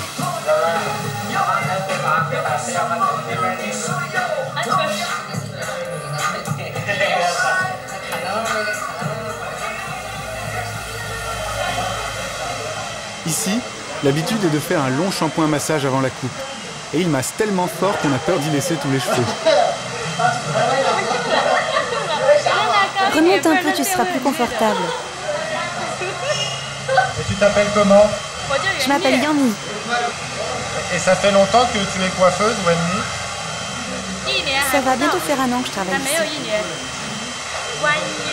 One year. Et pourquoi avoir choisi ce métier? Ça va te paraître idiot, mais je suis heureuse de voir repartir les gens plus beaux qu'ils ne sont venus. C'est pas un hasard si je suis ici. J'aime beaucoup ce métier. Il me permet de gagner pas mal d'argent. Même si l'argent fait pas tout dans la vie, je pense que c'est important pour les filles d'en gagner suffisamment pour être indépendantes. Et tu peux montrer où tu vas chercher l'eau?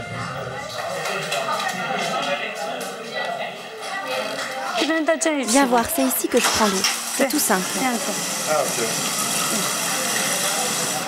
Je dois faire attention à remplir entièrement la petite bouteille. Et elle est potable, l'eau au robinet? Ah non, l'eau qui sort du robinet, on ne peut pas la boire. C'est seulement pour laver les cheveux ou se laver les mains. Et tu bois quoi comme eau alors? L'eau qu'on boit, elle vient de cette machine que tu vois là-bas. C'est un purificateur. L'eau passe ici dans ce filtre.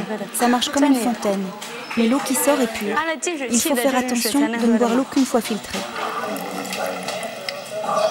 Tu la bois? Ah, merci. De rien. Quand j'étais toute petite et que j'avais 1 ou 2 ans, il n'y avait même pas d'eau courante dans mon village natal. Depuis que j'ai déménagé en ville et que je suis plus grande, l'accès à l'eau est beaucoup plus simple avec l'eau courante. On doit juste faire attention à ne pas la boire directement au robinet car elle n'est pas bouillie. Tu peux tomber malade en la buvant. C'est vrai que c'est quand même plus simple qu'à l'époque. Bon, à ton tour. Ça met à l'envers là. Prends ça, toi. Pour toi après. C'est des engins de torture ça? Ouais. Ça, c'est une autre habitude, le nettoyage des oreilles. Horrible, n'acceptez jamais, c'est paniquant.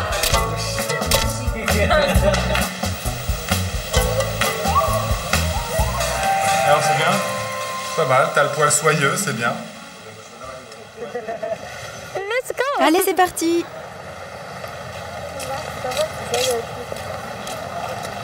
Il est déjà 22h et Yuan Li a fini son service. Elle nous propose d'aller visiter l'appartement que le salon de coiffure met à la disposition de ses employés. C'est là. C'est là-haut? Oui, oui. On est au 6e.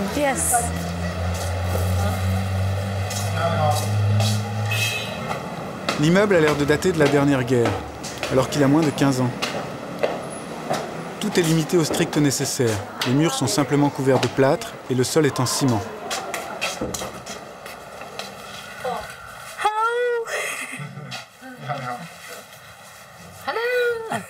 Eh, pousse-toi, fais un peu de place. On habite à 4 personnes ici. Il y en a une qui n'est pas là. Lui n'a rien à faire là. Il habite de l'autre côté. Il est venu plaisanter avec nous. C'est pas vrai, j'habite là. C'est elle qui fait la loi ici. On a tous peur d'elle, c'est elle qui nous guide. Elle est la chef, moi je suis chef adjointe. Moi, j'ai pas le droit de parler. Et c'est qui la maman ici? Je suis la cuisinière. Elle fait des bonnes choses? Bah bien sûr, tu vois comme j'ai grossi depuis que je suis là. Moi je suis grosse, lui il est super grand. Ça m'arrangerait bien si je pouvais être aussi grande que lui. Ah ben moi j'ai mangé beaucoup de soupe quand j'étais petit. Alors c'est normal que je sois toute petite. Moi j'ai pas mangé beaucoup de soupe. Qu'est-ce que tu veux? J'ai l'impression d'être une naine en face d'un géant.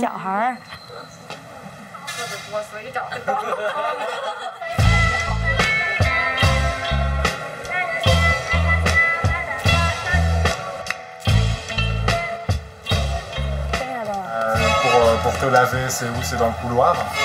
Ah, tu veux voir ça? On n'y voit pas grand-chose. Je vais t'éclairer avec mon portable. Alors ça, c'est de l'eau chaude. Tu vois, on la chauffe avec ses charbons, elle est brûlante. Ensuite, on la mélange avec l'eau froide du robinet. Comme ça, on peut se laver avec. Ensuite, on met tout ça dans un seau. Et puis, on va se laver dans la salle de bain.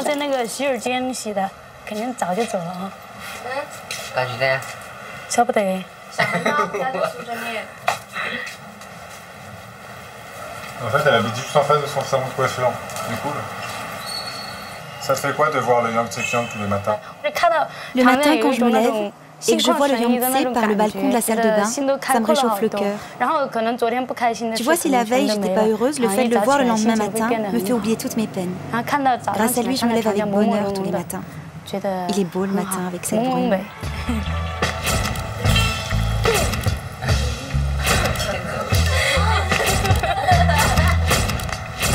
Tu veux encore me filmer? Tiens, je les remets. Tu veux te battre avec moi? T'as aucune chance de toute façon. En quittant Yuan Li, nous avons une nouvelle définition du terme eau courante. Dans cette ville récente de 600 000 habitants, la majorité des immeubles n'a souvent qu'un robinet par étage. Et l'eau n'y est pas potable. Malgré tout, c'est un luxe pour tous ceux qui viennent de la campagne.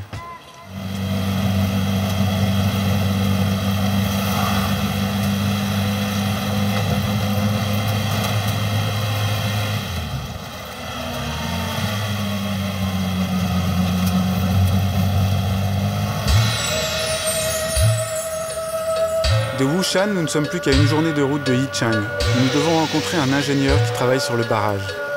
10 jours et 520 km nous séparent déjà de Chongqing. Nous n'avons pas encore pris le temps de réparer le radiateur du tricycle. Mais maintenant, nous sommes bien mieux organisés. Nous arrivons à le recharger sans nous arrêter.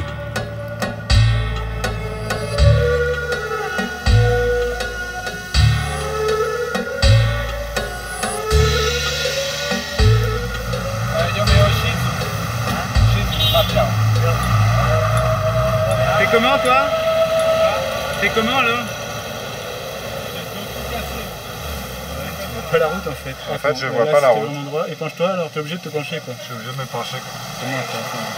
C'est quand même plus lentement. Quelle galère.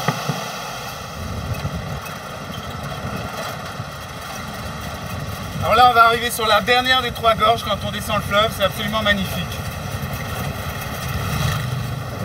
C'est la seule qui est accessible par la route.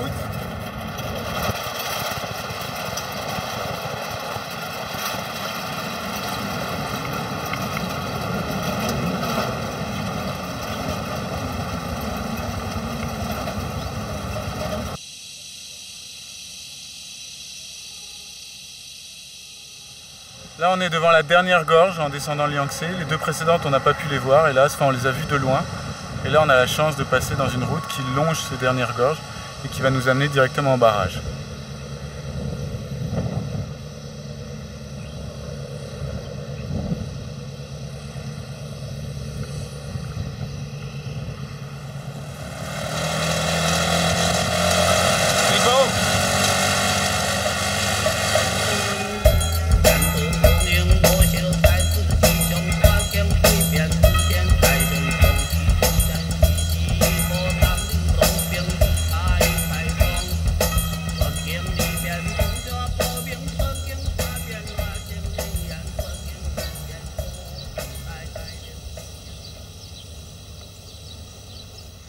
Le lac artificiel provoque un ralentissement du débit du fleuve, ce qui laisse le temps aux déchets de se déposer. Dans certains affluents, le débit est tellement faible que les algues vertes ont déjà proliféré et asphyxié toute forme de vie. Mais cette mort n'est pas inéluctable. Il faut impérativement que toutes les eaux soient traitées avant d'être rejetées.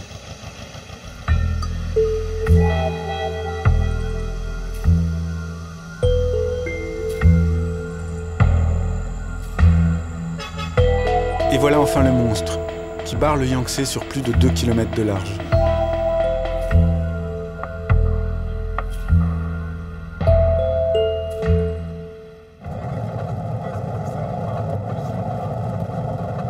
À Yichang, nous sommes accueillis par Liao Washeng, un ingénieur qui travaille à la construction du barrage.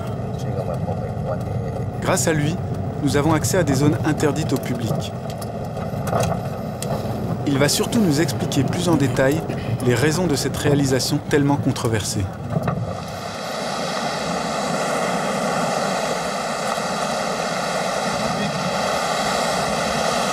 Moi j'ai l'impression d'être à la mer là. Oui, c'est vrai. C'est un peu pareil. Il y a beaucoup de vagues.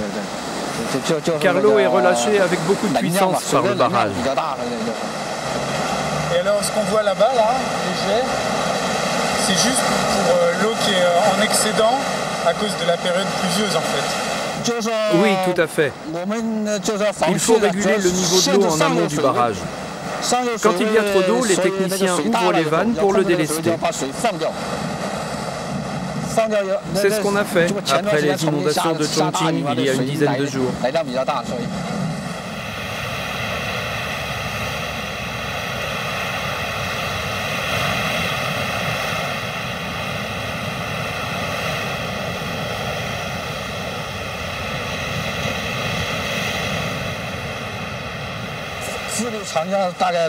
L'idée de maîtriser les eaux du Yangtze a commencé en 1921 avec Sun Yat-sen. L'objectif était de limiter les dégâts causés par les inondations en aval et au milieu du fleuve. Il faut prendre conscience que le barrage des Trois Gorges a permis de réduire très fortement le risque d'inondation dans ces zones. On est passé d'une fois tous les 10 ans à une fois tous les 100 ans. Il a aussi l'avantage de produire beaucoup d'électricité pendant que l'on décharge le trop-plein d'eau. Au XXe siècle, les inondations du Yangtze ont causé la mort de 300 000 personnes, des millions de déplacés et des milliards de yuan de dégâts. Fin 2008, date d'achèvement des travaux, la production de la centrale hydroélectrique du barrage s'élèvera à 22 gigawatts, ce qui correspond à 10% de la consommation annuelle chinoise et ce qui réduira la combustion de charbon de 50 millions de tonnes. Ce sont les principaux arguments des défenseurs du barrage, et sans doute les meilleurs. Mais n'existe-t-il pas d'autres moyens ? En Chine, on appelle le Yangtze le canal d'or, car le trafic fluvial y est développé. Quand le barrage n'existait pas, à certaines périodes de l'année, le niveau du fleuve était trop bas. Les bateaux étaient obligés de s'arrêter. Depuis la construction du barrage, ce problème est résolu. Même les gros bateaux de 10 000 tonnes peuvent facilement remonter le fleuve jusqu'à Chongqing, ce qui rend la navigation plus fluide. Cela permet de faire passer le développement de la côte Est vers l'intérieur du pays et en particulier à Chongqing. En voiture, nous allons traverser le barrage et nous rendre en amont, devant les écluses. Nous aimerions nous arrêter, mais le site est sévèrement gardé par l'armée. Tout a été mis en œuvre pour favoriser le trafic fluvial, qui doit désenclaver l'ouest de la Chine. Un système d'écluses à 5 niveaux pour les bateaux de 10 000 tonnes et un élévateur pour les moins de 3 000 tonnes permettent de franchir les 120 mètres de dénivelé en moins d'1h30. Pourquoi est-ce que la construction de ce barrage a été un symbole pour la Chine et en même temps une nécessité économique, comme la Grande Muraille était une nécessité pour défendre le pays des invasions mongoles? Il faut se mettre dans la peau des Chinois de l'époque. Construire le barrage était un rêve fédérateur pour nous tous. Quand le premier coup de pioche a été donné, nous avons senti que ce rêve pouvait se réaliser. Étant donné l'immensité de sa construction et son impact dans le monde, c'est vrai qu'on peut le considérer sans problème comme la nouvelle muraille de Chine. C'est au sujet du Grand Barrage que les premières divisions officielles ont eu lieu à l'intérieur même du gouvernement et du parti. Mais il reste le symbole de la puissance et de l'indépendance du pays, qui ne recule devant aucun sacrifice pour consolider sa croissance. Qu'on soit pour ou contre, maintenant qu'il est construit, la seule alternative est de tout faire pour éviter une catastrophe écologique. En étant optimiste, on peut même voir le barrage comme une opportunité pour les Chinois, qui sont maintenant obligés de traiter leurs eaux usées s'ils veulent éviter la mort du lac et du fleuve.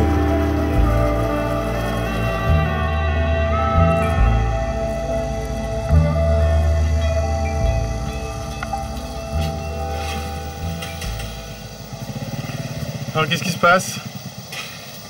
Rien, mon frère me saoule. C'est pas de ma faute si on est bloqué ici parce qu'il y a une inondation.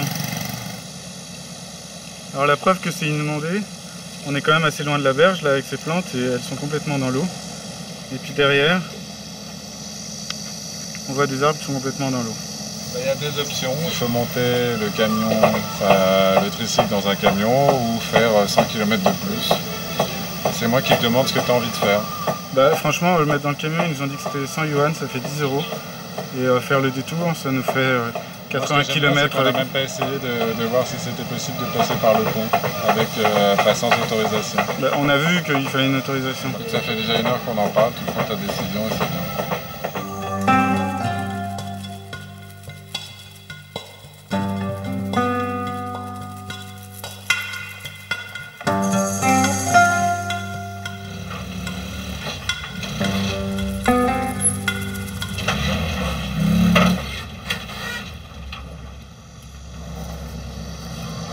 Ouais, ça y est, c'est monté, c'était pas très compliqué.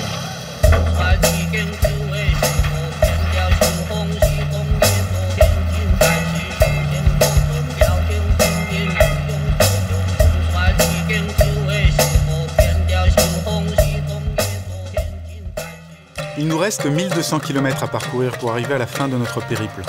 Nous comptons atteindre l'embouchure dans moins d'1 mois. Le tricycle roule enfin sans problème. Pour 30 €, nous avons fait installer un radiateur tout neuf. Heureusement, parce que la température approche les 40 degrés.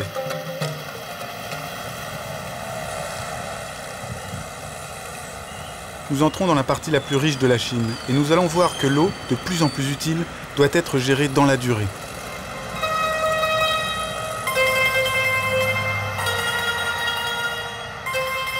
Alors nous voilà à Wuhan, devant l'Institut d'hydrobiologie de la ville.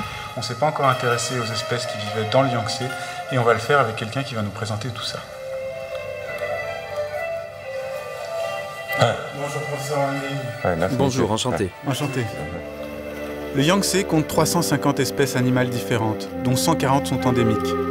Parmi les plus célèbres, on trouve l'esturgeon, qui peut mesurer 7 mètres pour 700 kg, et surtout 2 espèces de mammifères, le dauphin et le marsouin. En 2006, le professeur Wang Ding a effectué une expédition sur le fleuve pour recenser le nombre d'individus. Le verdict est effrayant, le dauphin a bel et bien disparu. Il est en voie d'extinction à cause de l'activité humaine. Les principaux fautifs sont la pêche, la navigation, les ouvrages hydrauliques et bien sûr la pollution. Ces 2 bébés dauphins que vous voyez là sont un exemple typique de l'empreinte de l'activité humaine sur son environnement. Le département d'aménagement du bassin du Yangtze a fait agrandir les voies navigables en utilisant des explosifs. Résultat de l'opération, 4 dauphins de Chine ont trouvé la mort, dont 2 femelles enceintes. Ces 2 embryons ont pu être extraits des femelles. Ils n'ont pas survécu.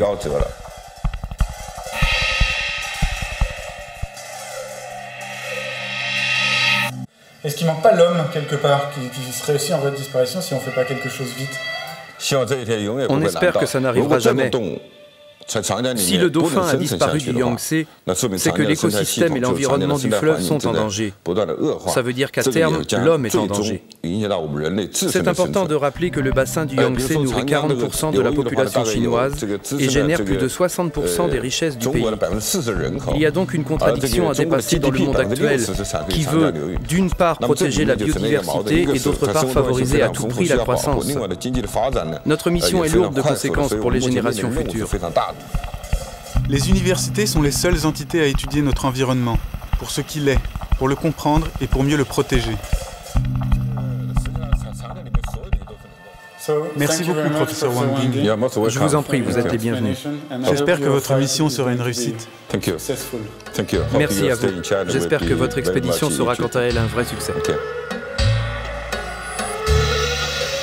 Le but du professeur n'est pas la seule étude des espèces fluviales. Il conçoit le Yangtze comme un ensemble, incluant aussi l'homme, dont la civilisation vit et se développe grâce aux apports du fleuve.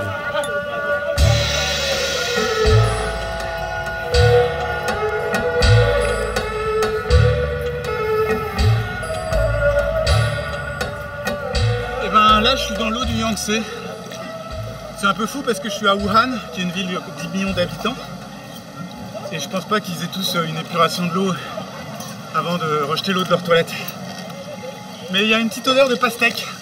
Peut-être qu'il y a beaucoup de gens qui jettent leur pastèque dans l'eau en tout cas. Je vais avec eux maintenant. À force de tourner autour des bateaux, nous sympathisons avec une famille de pêcheurs qui nous propose de revenir tôt le lendemain pour passer la journée avec eux.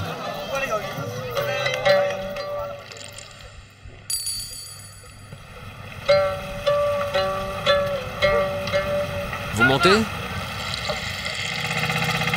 Nous sommes assez excités, car depuis Chongqing, nous avons souvent demandé à des bateliers de nous embarquer, mais ils ont toujours refusé.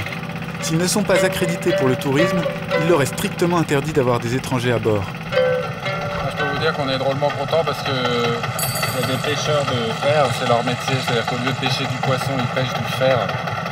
Et ils nous ont proposé de venir passer une journée avec eux. Je sais pas ce que tu en penses, Loïc, mais c'est assez extraordinaire. Et ils nous ont proposé ça spontanément, on a parlé avec eux, on leur a dit que nous on s'intéressait aux gens qui vivaient grâce à l'eau, qui vivaient avec l'eau.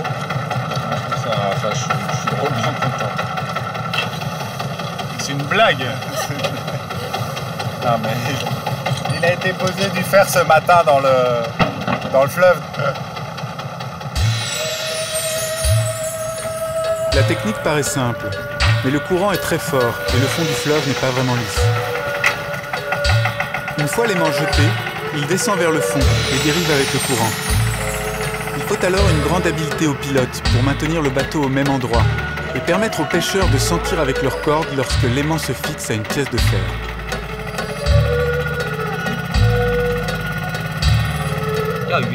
Pêcher le poisson, c'est bien plus facile, c'est ludique. La pêche à l'aimant, c'est beaucoup plus physique, mais les deux demandent des mains sensibles. Quand l'aimant se colle à un morceau de fer, la corde réagit et on le sent tout de suite avec nos mains.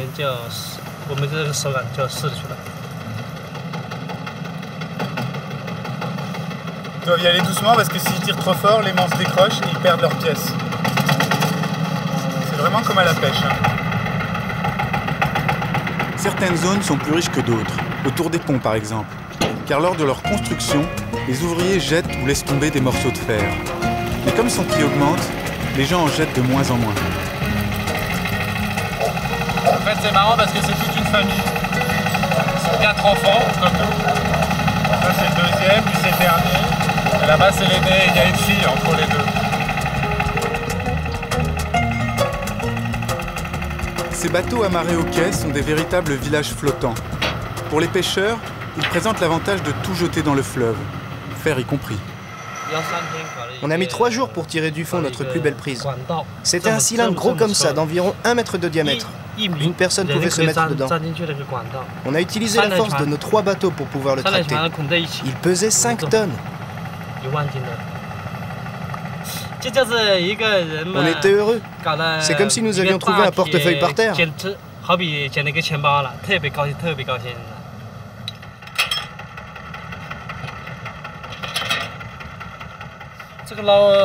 Quand on a commencé ce métier en 1992, le fer usagé était systématiquement jeté dans le fleuve. En une matinée de pêche avec 3 bateaux, on pouvait récupérer au moins 1 tonne de fer. En 15 ans, le prix du fer a plus que doublé. Il se fait donc plus rare. Aujourd'hui, un bon fer peut se vendre 2 yuan le kilo.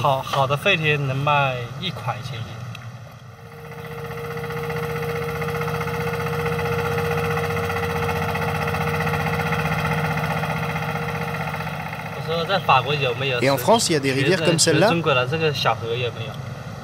En France, ça existe, mais pas aussi grosse. Une rivière aussi grosse, ça n'existe pas. Le Yangtze-Kiang, il fait 6500 km de long. Ouais. Il travaille sur le plus grand fleuve d'Asie. On peut être fier. C'est le 3e plus grand fleuve du monde. Le soir, nous sommes conviés au repas avec le reste de la famille. Mais heureusement, nous ne mangerons pas la pêche du jour.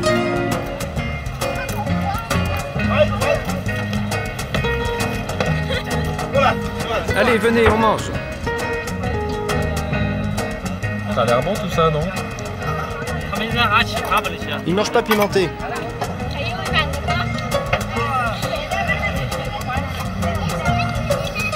Tiens, tu peux goûter ça. C'est bon, et c'est pas pimenté. Ça va?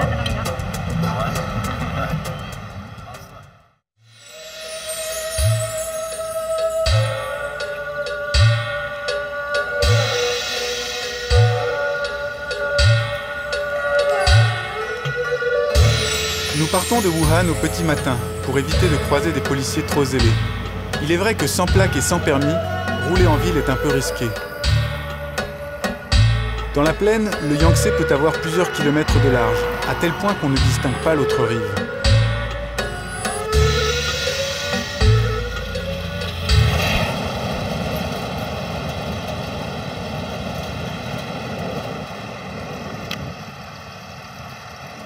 Tu fais coucou Loïc de Lama. Il faut que je conduise.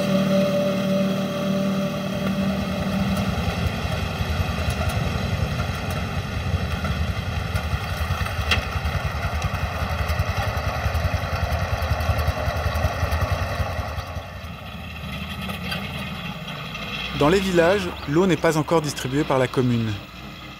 Il y a alors dans la rue des puits accessibles à tous, mais beaucoup de maisons ont aussi le leur.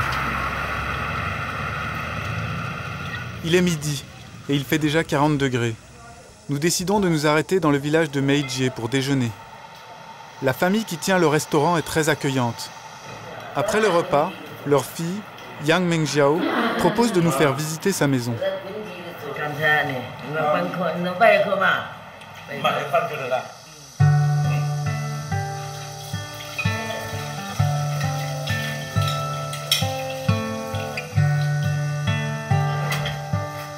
C'est la toilette et la salle de bain en fait.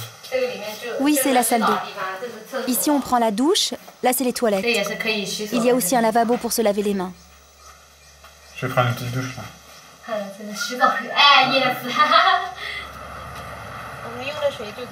L'eau qu'on utilise vient d'ici. Il suffit d'actionner cette pompe pour faire monter l'eau. Elle est fraîche, hein? Ah oui, oui, elle est très fraîche. C'est de l'eau souterraine. On se sert de la pompe manuelle pour laver la vaisselle ou les légumes. Mon père a aussi installé une pompe électrique qui monte l'eau jusqu'au toit. Une fois là-haut, elle passe dans un chauffe-eau solaire. Grâce à ça, on a de l'eau chaude dans toute la maison. C'est plus agréable quand tu prends ta douche.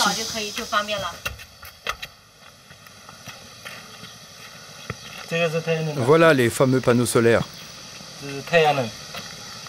Ils chauffent l'eau pour la douche. Le réservoir que tu vois là, il sert à stocker l'eau. C'est bon, il y a pas mal d'eau. Les chauffe-eau solaires sont très courants en Chine, car leur consommation d'énergie est nulle.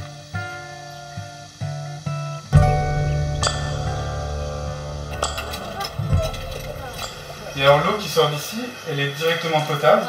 Non, non, elle n'est pas potable, même si c'est de l'eau souterraine. Il faudrait la traiter pour pouvoir la boire.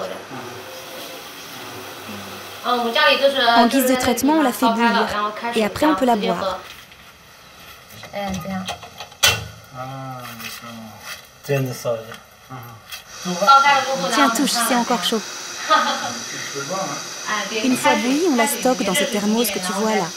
Dès qu'on a soif, on se sert un thé. Ce sont des anguilles, vous connaissez? Ça mord pas, ça? Non, non.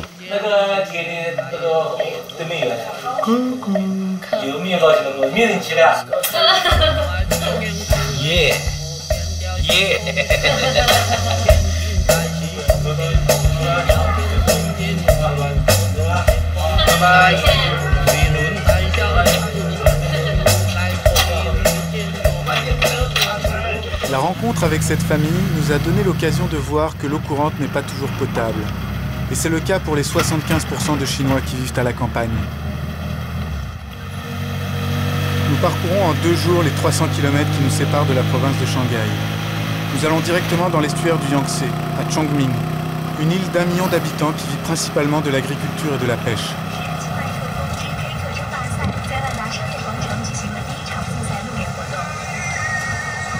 Nous sommes avec 2 étudiants de l'université d'écologie, Wang Haifeng et Li Chang, qui vont nous présenter leur projet ainsi que la réserve naturelle de l'île.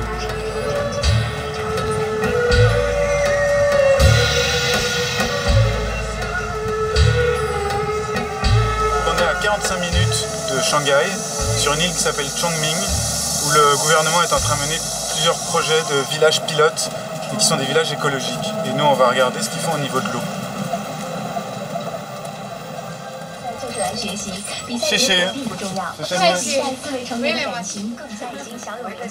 Ces villages pilotes ont été construits dans le but d'être complètement indépendants en eau et en énergie. Li Chang nous propose de voir la méthode utilisée pour le traitement écologique de l'eau par les bactéries et par la rhizosphère, c'est-à-dire par les racines. Un tel traitement est valable pour un village disposant de suffisamment de surface. Mais est-il possible pour l'eau d'une grande ville ou pour celle des zones industrielles ? L'eau est propre, tu vois.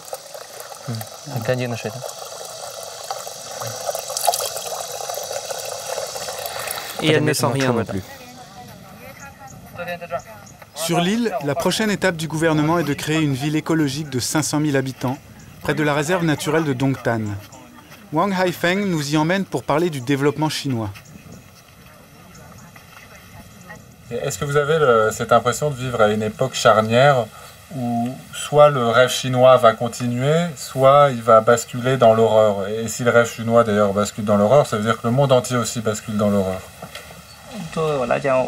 Les Chinois font face aujourd'hui à une situation qui ne rend pas très optimiste. Mais je pense que l'histoire se répète.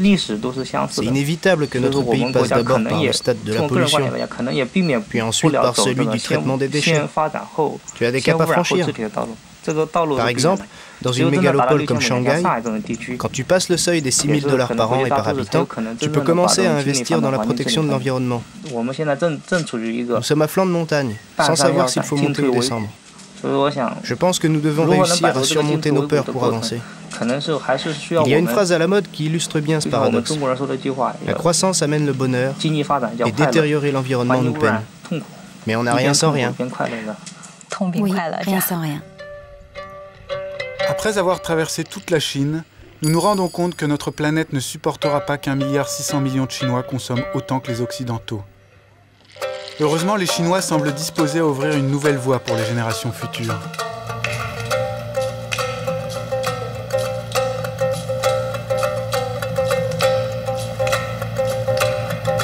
Nous arrivons enfin dans la ville de Shanghai, où nous avons rendez-vous avec Wang Haifeng. Nous avons décidé de lui donner notre tricycle, car il travaille bénévolement dans une ONG qui aide les paysans de l'île de Chongming.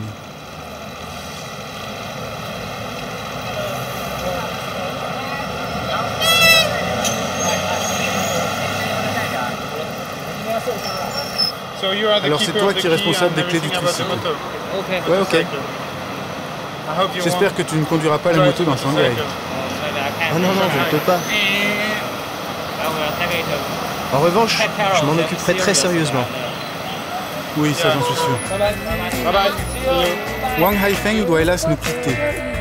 Nous allons donc avec ses amis nous livrer à une activité dont les Chinois raffolent.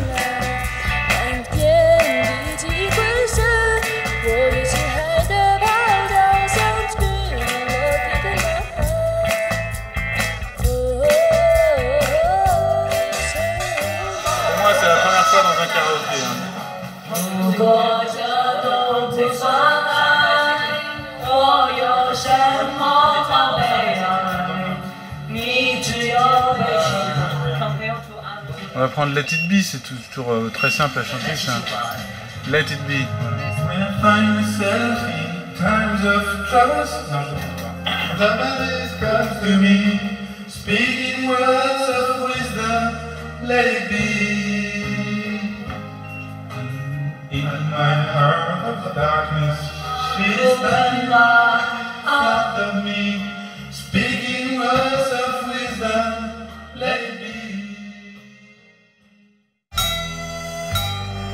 À Shanghai, nous avons plein de choses à aller voir. Le plus grand centre pétrochimique d'Asie, l'embouchure du Yangtze, aboutissement de notre long voyage, et le centre-ville où le building le plus haut culmine à 492 mètres. Les principales industries pétrochimiques ont été regroupées dans cette zone, où elles ont un accès facile à la mer, et où leurs effluents sont collectés, analysés et traités de manière spécifique pour interdire tout risque de pollution. Nous avons rendez-vous avec 2 ingénieurs de Sino-French Water, la société de traitement de l'eau. Tiens, je t'ai pris un casque pour toi, je crois qu'on est obligé de mettre ça. Ah, merci. Hop, en route pour la visite de la station de traitement de Sino-French, donc qui se trouve au sein du parc SKIP, donc qui est le Shanghai Chemical Industrial Park. C'est pas pour mieux lire en fait, c'est pour me protéger parce qu'on va aller au lab. Ouais, moi aussi j'en mets alors. Vas-y, essaye. Ah, t'es vraiment. C'est sur ton nez que tu dois les mettre. Voici les différentes eaux usées que nous traitons et qui sont rejetées par les industries. Vous voulez pas goûter pour moi? Non, je peux pas. Il y a beaucoup d'éléments polluants là-dedans. La plupart de ces effluents d'usines sont extrêmement toxiques. Est-ce que tous ces produits chimiques, on peut les retrouver sur les hauts plateaux à la source du Yangtze, par exemple? Dans les montagnes du Tanggula-Shan, il n'y a pas d'usine chimique. Donc on ne peut pas trouver tous ces polluants. Wang Xiaoxi est la directrice du laboratoire. C'est elle qui certifie le bon déroulement du traitement de l'eau.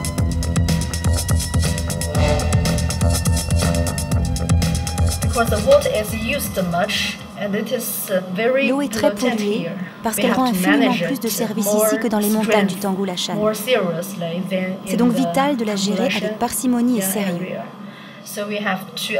Notre mission est d'adopter des méthodes qui reposent sur des technologies avancées pour traiter ces eaux usées afin de pouvoir les réutiliser et rendre ainsi notre développement durable. Ning Jing est spécialisée dans le traitement bactériologique des effluents et elle va nous montrer ça de plus près.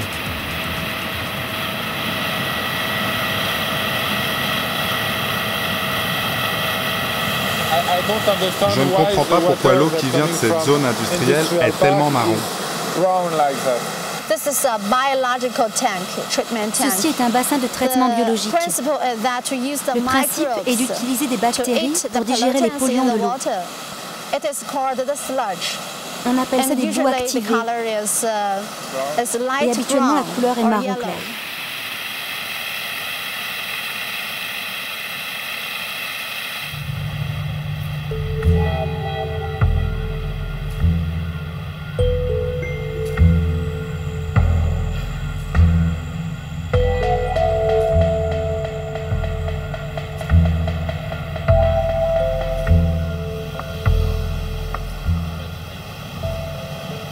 Je te cherchais. Moi je suis là, à l'embouchure du fleuve. Et dire qu'on a mis 5 mois pour arriver jusqu'ici. C'est impressionnant de se rendre compte que là ça grouille de bateaux, il y en a plein, il y en a des dizaines, des centaines. Shanghai c'est le 3e plus grand port du monde et ils viennent d'en construire un à l'extérieur de Shanghai pour faire de Shanghai le premier port du monde. C'est-à-dire qu'ils ont construit un port en eau profonde. C'est sur l'île de Yangshan, au large de Shanghai, que la Chine a commencé la construction du plus grand port du monde. Il sera terminé en 2020.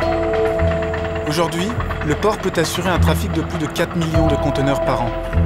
À terme, ce chiffre passera à 20 millions. Pour acheminer les conteneurs par camion, les Chinois ont construit en 3 ans le pont de Donghai, le plus long du monde avec 32 km 500. Face à ce plus grand port du monde, enfin ce futur plus grand port du monde, qui est à l'embouchure du fleuve, on réalise mieux et on comprend mieux cette idée de Yangtze-Kiang, autoroute de croissance. Donc ici on a l'embouchure, on est à Shanghai, et l'autoroute de croissance qui va ramener, grâce à ce fleuve, la croissance vers l'ouest et vers les plateaux tibétains.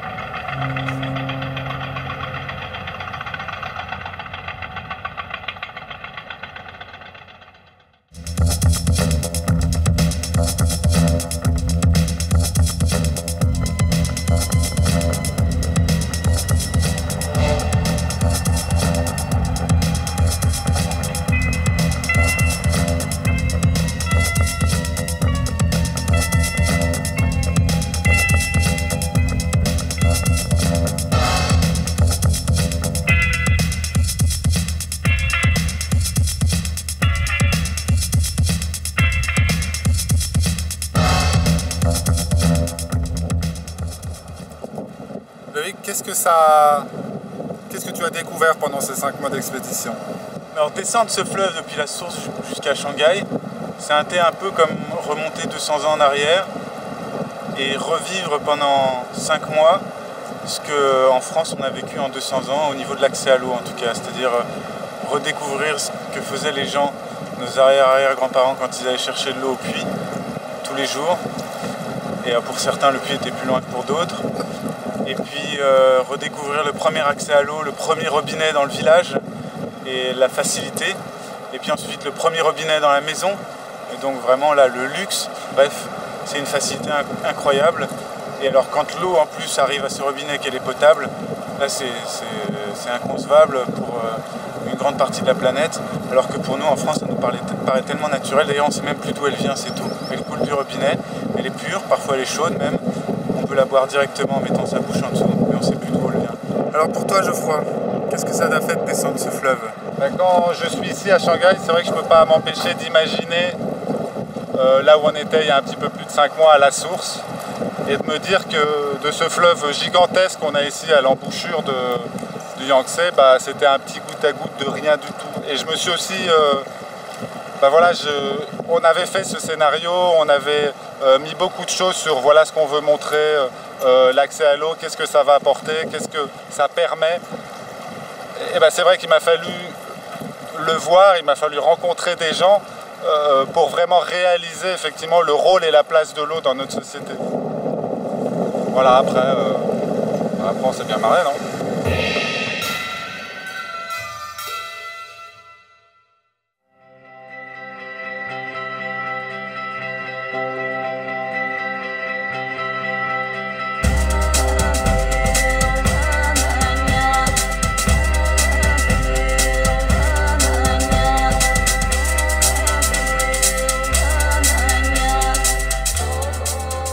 oublié de dire un truc, Loïc, non?